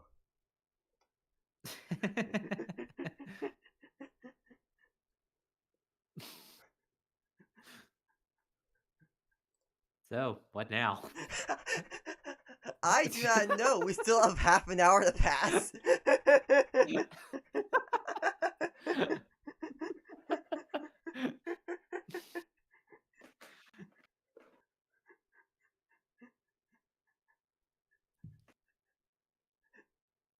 Oh my god. So, I just asking, but like for all of season 2, that we wanted to try to read all of tonight. Was there any particular episode that you really wanted to read, or have we already done it? The one that I honestly really wanted to get to was Oops, because I really wanted to sing Look at This. Yeah, I really want to hear you sing "Look at This" because, man, I mean, between for those last 2 episodes, for Oops and the episode 7 with Mammon or whatever, Yeah. it was just I mean, Fizzle just went hard on the musical numbers. So I wanted to see if you still had energy by the time we got to those 2 episodes. Yeah. But I mean, I guess in retrospect, it's probably smart that we're saving it for next week because I want to make sure my vocal cords are strong for those songs. Yeah, definitely. Oh, I also have a dumb question. What's up? Or rather, well, somewhat dumb, and maybe it might have been addressed, or maybe it's easy enough to figure out. But it only occurred to me, well, this is all happening in hell, the afterlife. So if people or demons or whatever get killed there, is that the end entirely? They don't go to like, I don't know, anywhere else like super hell or something? They're just dead? Isn't that? I'm pretty sure that's a question that they ask in the Hazbin Hotel pilot. The like angels were just like, wait, would that make me double dead? Where exactly do I go? To double hell? Oh, right. Oh, right. Oh, fuck, I'm stupid. I didn't even. Well, then again, he asked the question, and technically nobody answered him. We never got an answer because probably nobody knows. I don't even think God knows. I mean, the only reason I think about the question, although there have been plenty of examples before then, I'm sure, actually, um, just thinking of what happened to Chaz at the end of X's and O's. That, oh, okay, yeah, he got murked, but wait, he's in hell. So is that just it for him or anybody else that dies in there? Or yeah, it just got me thinking about that today. I mean, it is possible that limbo might also exist in this world. Huh? Yeah. I didn't even think of that. Limbo, purgatory, or yeah, the in between. Yeah, I mean, when you really think about it, it is kind of like a similar thing when you go back to like season one with the Harvest Moon Festival, because remember that line with the mom saying that Sally and that Millie was responsible for like 7 separate funerals. Right. Yeah. It's weird. How much you're willing to, let slip, and then which moments make you start thinking about this again, even though there are moments that probably would have made you question it earlier. Yeah, I mean, with the Sinners and the Pride Ring, it makes sense. Like, like they make it clear that from I think Viv said something about how like sinners can't die. So even if someone gets like blown, if their head gets blown up, they come back. They'll come back like a little while later. Okay. Yeah. That's Yeah, I feel like that makes sense to me. So, Yeah, hmm, and it also yeah, explains how no, this, how they make it clear that that you can only die. Only angels are able to kill sinners. mm, right, right, yeah, no, that's why Stryker has all those weapons. Yeah. Huh, okay, I guess, yeah, I guess I just haven't thought too much, until, well, just now, about the concept of how death works in this world. Yeah, definitely.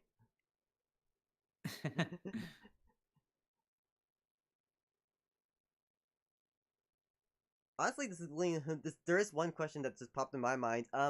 Is there anyone that you've heard Hmm, about, that you've seen like art from Viv or anything that you're most interested to see show up in Hazbin Hotel? hmm, I'm not sure, although I need to look through a bunch of the old stuff again, but now that well, or rather, now that I've started learning more about the new characters that are going to show up and who has already shown up, I kind of want to pay more attention to some of the characters from her past works, like Zoophobia, that have shown up on the that have been showing up on the series here and there. So no, I want to go back and look at those again. See who else I recognize, because from what I do remember from the Zoophobia comics, there were demons there too. I mean, there were a bunch of different creatures actually, besides some anthropomorphic people. I remember there were succubi, incubi, aliens. So yeah, no, I want to go back and look, see if I can pinpoint any. Hmm. Yeah, that makes sense. And in fact, now you brought it up, I am kind of sad that that Zoophobia has kind of been like abandoned at this point. At this point in time, because Zootopia was a very ambitious project for Viv, and but it was also a really creative Oh, yeah. idea. Definitely. I don't know if I ever told you this, but I used to be part of this fan project that did musical numbers for various characters. I did musical numbers for what's the alien character's name? Zill? Zill, I think. Yeah, Zill, and also for the one male incubus character. I think his name was Tom. Um, yeah, that was a fun little project from years ago. Sadly, that also got discontinued as well. Hmm. Yeah, I mean, I have been considering doing like maybe doing like comic dubs of the Zootopia comics because honestly, there are a couple of characters in there that I think we'd have a lot of fun with. Like, I especially think that Honey would be amazing as Cameron. Cameron. She's the main human, right? Yeah, she's the main character who's like afraid of all the animals. Right. Oh man, yeah, that'd be fun. I would love to hear Honey voice. Yeah. And honestly, I can also see you voicing that principal leopard. I think his name was like what like Zechariah. Oh, yeah. I man, now I just want to go back and read all the comics again. Viv, what have you done to us?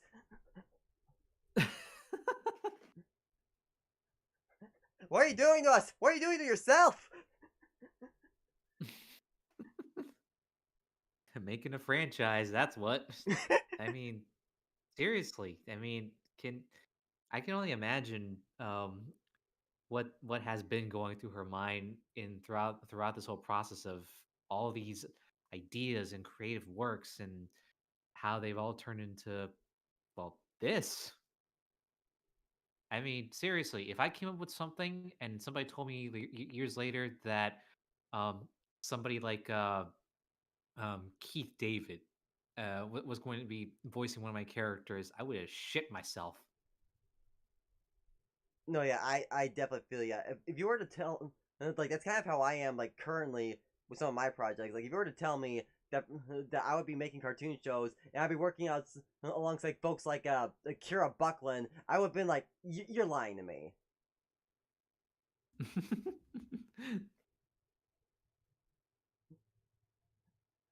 Like Dr. Eggman in one of my shows, nah, you're lying.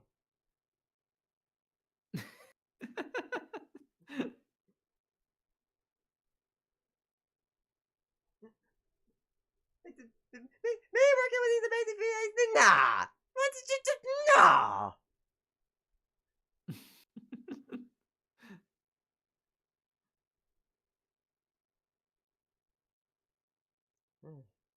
So it's like, count your blessings. Because you never know how lucky you might get. Yeah, you never know. You never know the interesting directions life will end up taking you. Yeah.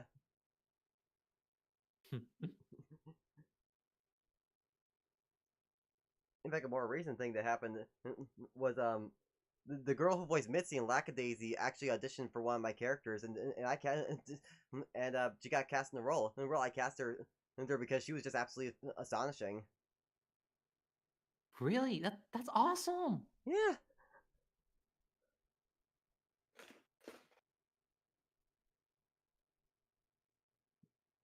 In fact, I had my interview with her yesterday, and she's such a sweet girl. She's amazing. Oh, cool. Yeah.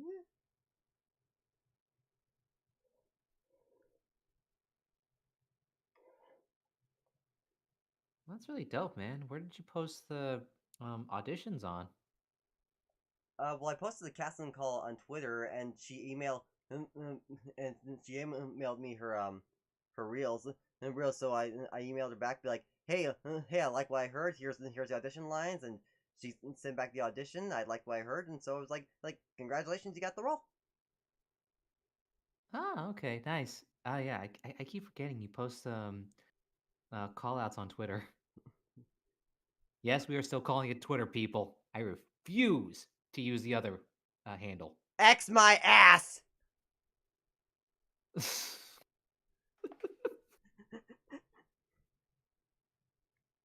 Swear to God, they were fucking high when they came up with the name change. It's Elon Musk. What do you fucking expect? Ugh, I don't know anymore, man.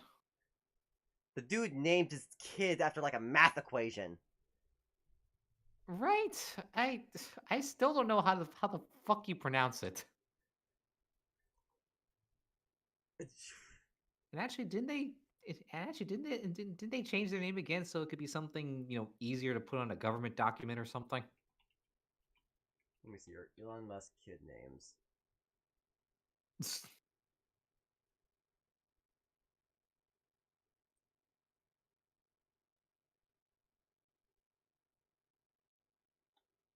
Let me see if I can find the right one. Well, there's one named Techno Mechanicus. Oof. What? Techno Mechanicus Musk. Oh, that does sound like a scientific classification of, I don't know, some kind of Looney Tunes character. I am Techno Mechanicus Musk. Nyeh. What's up, Doc?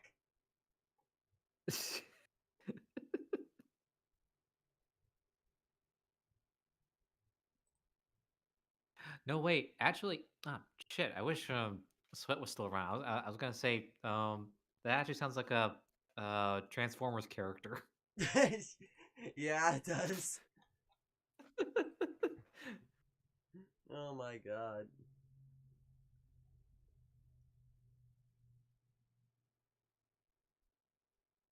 Also, I keep meaning to bring this up, but a few days ago, fun fact, I actually didn't decide to say screw it, and I just went ahead and paid the $7 and to watch the early access for the first 2 episodes of Has Been. Oh shit, that's out already. Oh wait, you said early access, so okay, nice. Yeah, they have the How early how access. is it? They have the early access on the A24 app. Honestly, they're quality. I really enjoy what I saw. Hmm. And so wait, are they gonna release several episodes at once on the day of, or is it From gonna be a weekly thing?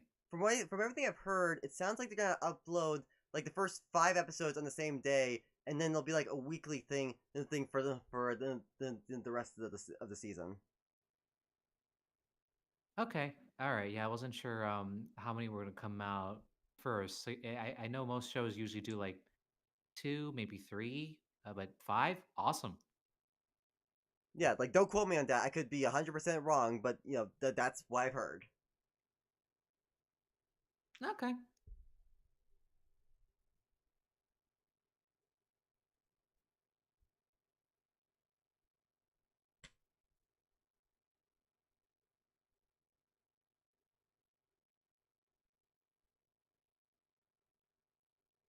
Hmm.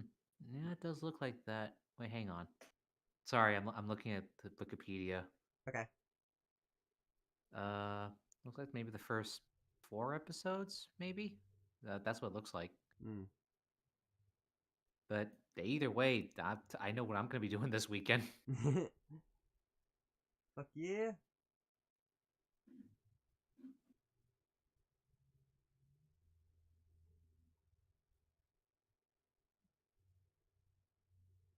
Gonna be a fun time. Hell yeah.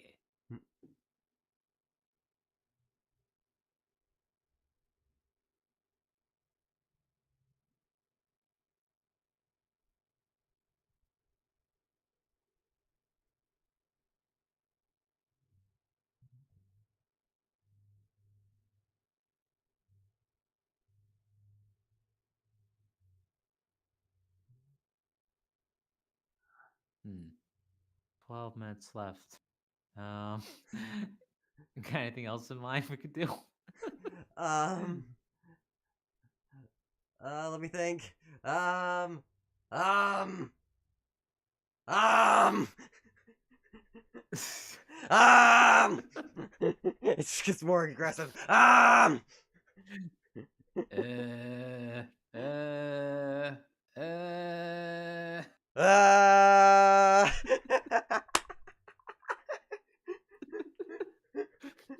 We're starting to sound like those, what do you call it? Emergency broadcast system test. Uh,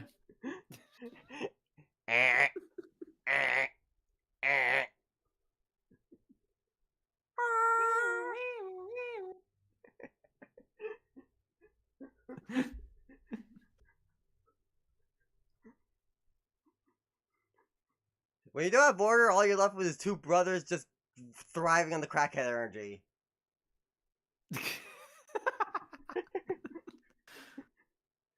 Oh, fuck. I don't know. Honestly, I wish I had that energy more often for a Monday. That crackhead energy. You're gonna need it for next week because, oh my god, the next episode. Oh my fuck. Dude.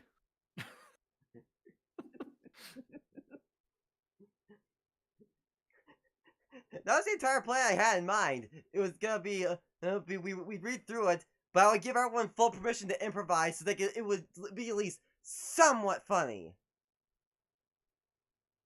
Really? Improvise like throughout the entire script, or? Well, yeah, I mean, let's be honest here. Do you really want to read through Unhappy Campers as it is? I mean, I could tolerate it. I don't know. Well, here's the thing. When I was watching the episodes today, just to kind of get ready, um, I just had it playing while I was reading the transcript, and honestly, just reading it, listening to it, felt it made it a little bit more bearable than actually watching. I don't know. Well, I don't know though.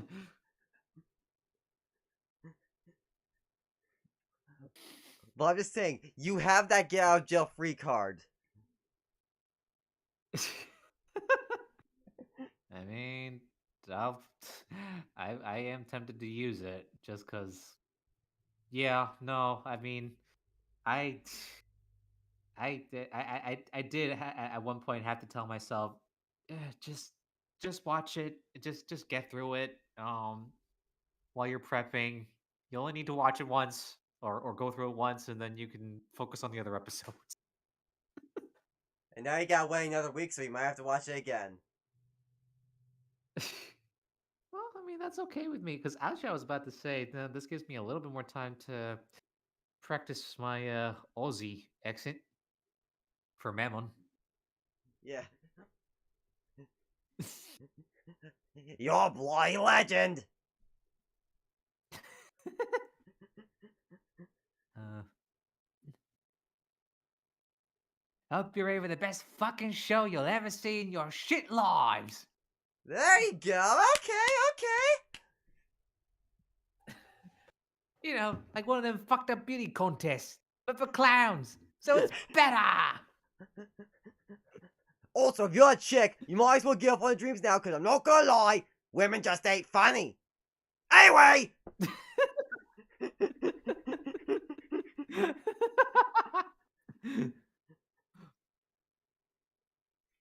Oh, fuck.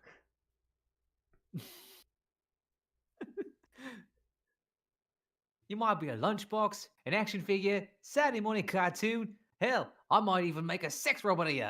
I don't know. I mean, if we'll make money, sure. But it's not weird. You're weird, you sick fuck. And if you say if you say it's exploitation, fuck you.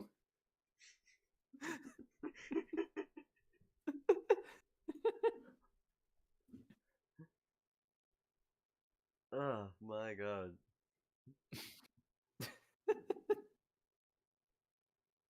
Oh, my God. Well, that just reminds me, or rather, well, I mean, it does remind me to keep on the lookout for season 2 of Smiling Friends. Oh, yeah, I still need to watch that show. It's it's definitely a trip. And honestly, kind of a breath of fresh air compared, well, at the time when it came out, compared to a lot of other shows that were coming out that year. Not saying they were bad or anything, but they were just, I don't know, hitting certain beats. It seemed like that just, were seemed, predictable enough. Whereas this one was just, eh, I don't know, just weirdly different, and I liked it that way. Okay. I mean, it's Okay. definitely got the chaotic energy that definitely matches our community. So,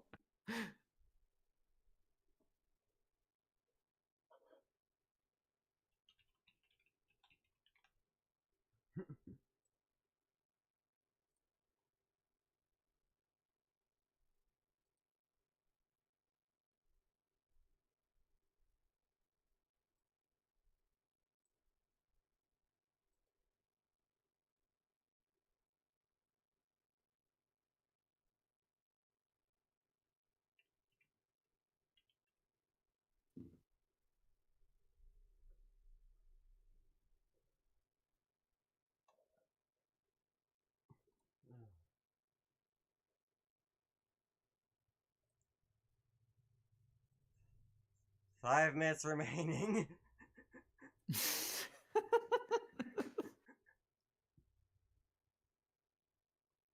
oh, um, I'm just running something by you. I I'm going through something of a rebranding of myself. I'm not going to change my name. Well, I don't know. It's turning into a complicated thing, but um point is, I'm trying to think of more stuff to do with my YouTube channel since I really don't do much with it. And I only seem to put up song covers once every, I don't know, when the fuck ever. Mm-hmm. But I want to start putting out more content. Not maybe not daily, but on the regular. And I have been talking, well, consulting with some friends about rebranding myself, putting out a new handle, especially a new name, especially one that doesn't have to involve numbers. Just something unique that stands out, and something that my friends came up with was rebranding from Chack Attack to Chack in a Box. Ooh, that's good. Um, Yeah, but then I realized, or rather, not a bun bed, but I realized Jack in the Box. I hope I'm not, what's the word? Stepping on toes or being adjacent to your uh, court jester theme. Oh no, don't worry. Look, Jack in the Boxes are a different thing from like court jesters. It's like the Okay. jester, they're it's a jester. It's a guy that you expect like to make you laugh. A Jack in the Box, it's a toy. Hmm. Well, let's be honest; those things can sometimes scare the shit out of you. Yeah. Like, remember? Oh God, remember Elf? Oh yeah.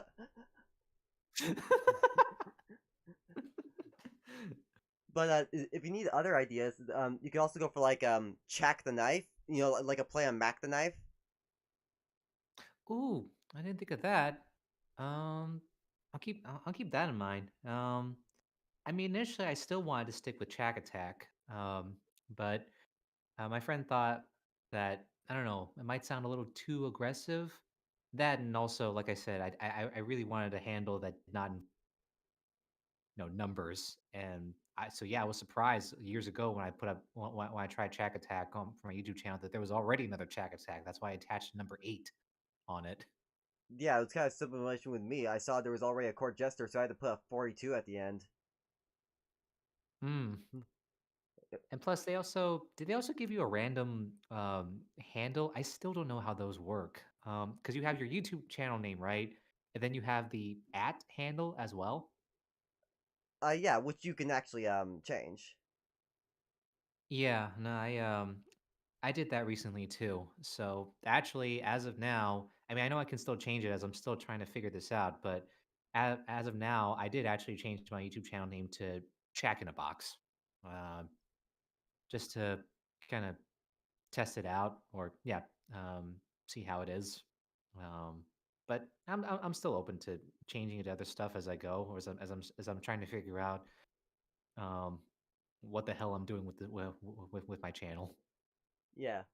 I mean, there's definitely a lot of puns you can make with a Chack. Like another one that just popped in my mind is a tic tac toe. Ooh, man, I gotta write these down. Hang on a sec. Check the knife. Tick. Wait, tic tac toe. Yeah. Okay, I like that.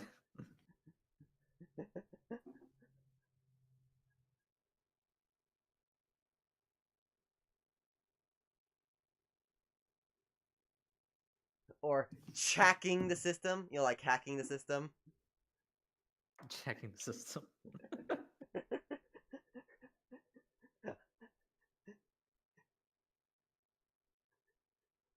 Puns are my forte, dude. They are.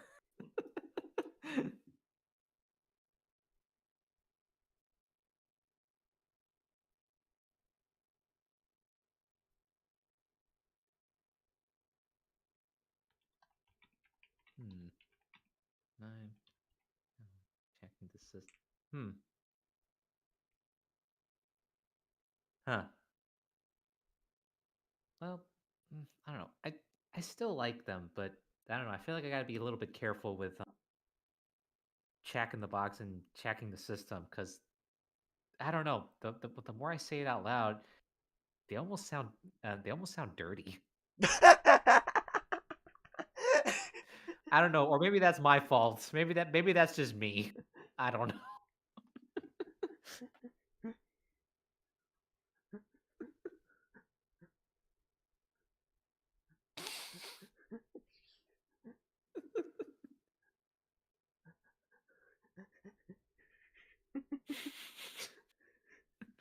I ruined it, didn't I?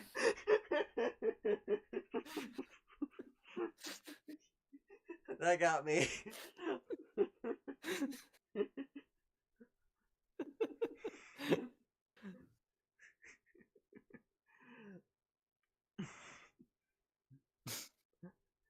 You really chack things up.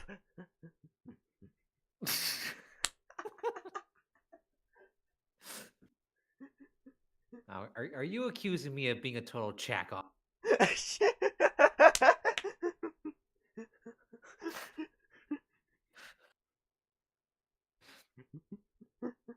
I mean, hey, don't look at me like I'm some jackass.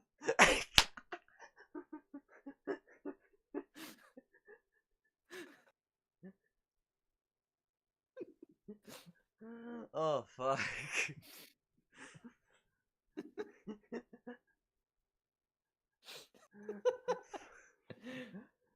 Oh fucking A.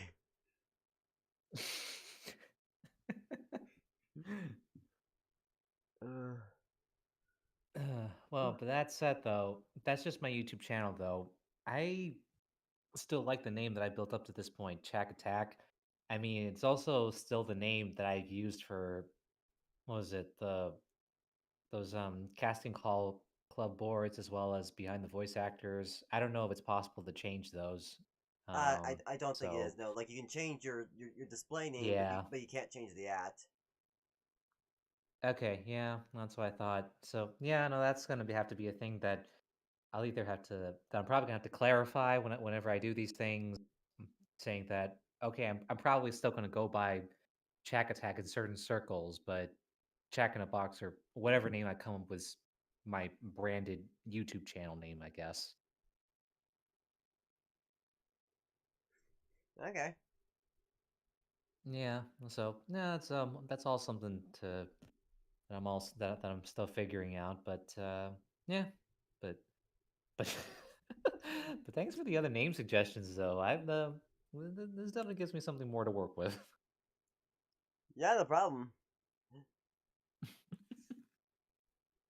Like puns have been and still are my MA. You have a gift for them, man. Thank you.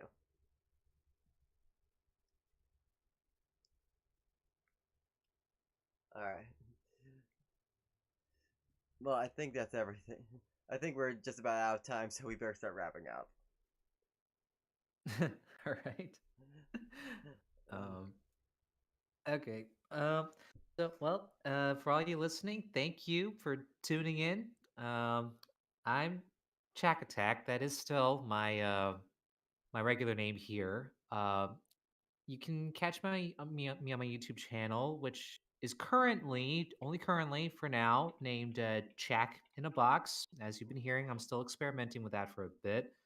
Um, Although I am still trying to figure out what kind of content I want to post on there. So I wouldn't hold my breath for anything coming up too soon. But just in case, check it out, see what other stuff I have put in the past. And if you guys have suggestions about the kind of stuff I could put out there for my content, I'm all ears. Or otherwise, you can have a listen at my voice demos. I am a voice actor.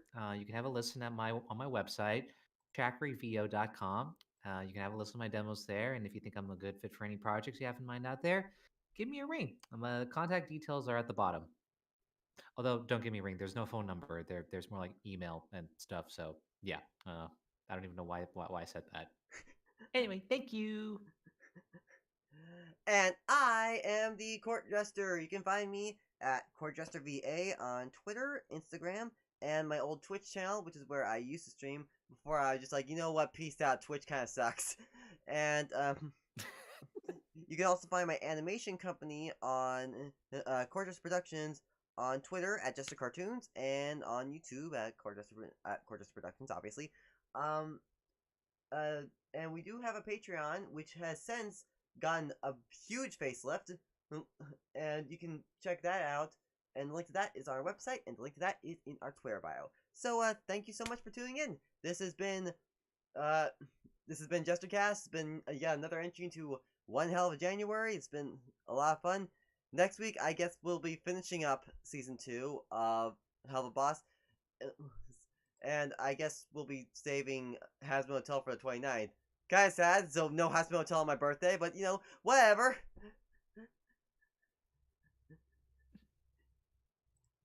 So yeah, until then. Well, who knows? Maybe by then. Oh, sorry. No, go ahead. Well, I was going to say maybe by then, especially since you said that you had a sneak peek at the first 2 episodes.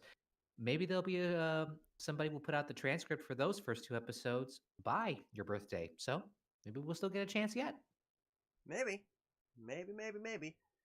But yeah, until then, it's been the JesterCast. I have been the Court Jester, and we have been the Jesters. And you can, thank you so much, and we'll see you next week for more One Hell of a January. Possible Hasbro Hotel. Definite finishing up a season 2 of, finishing up a season 2 of Helluva Boss as of this moment. Fuck, I can't words right now. Bye, guys.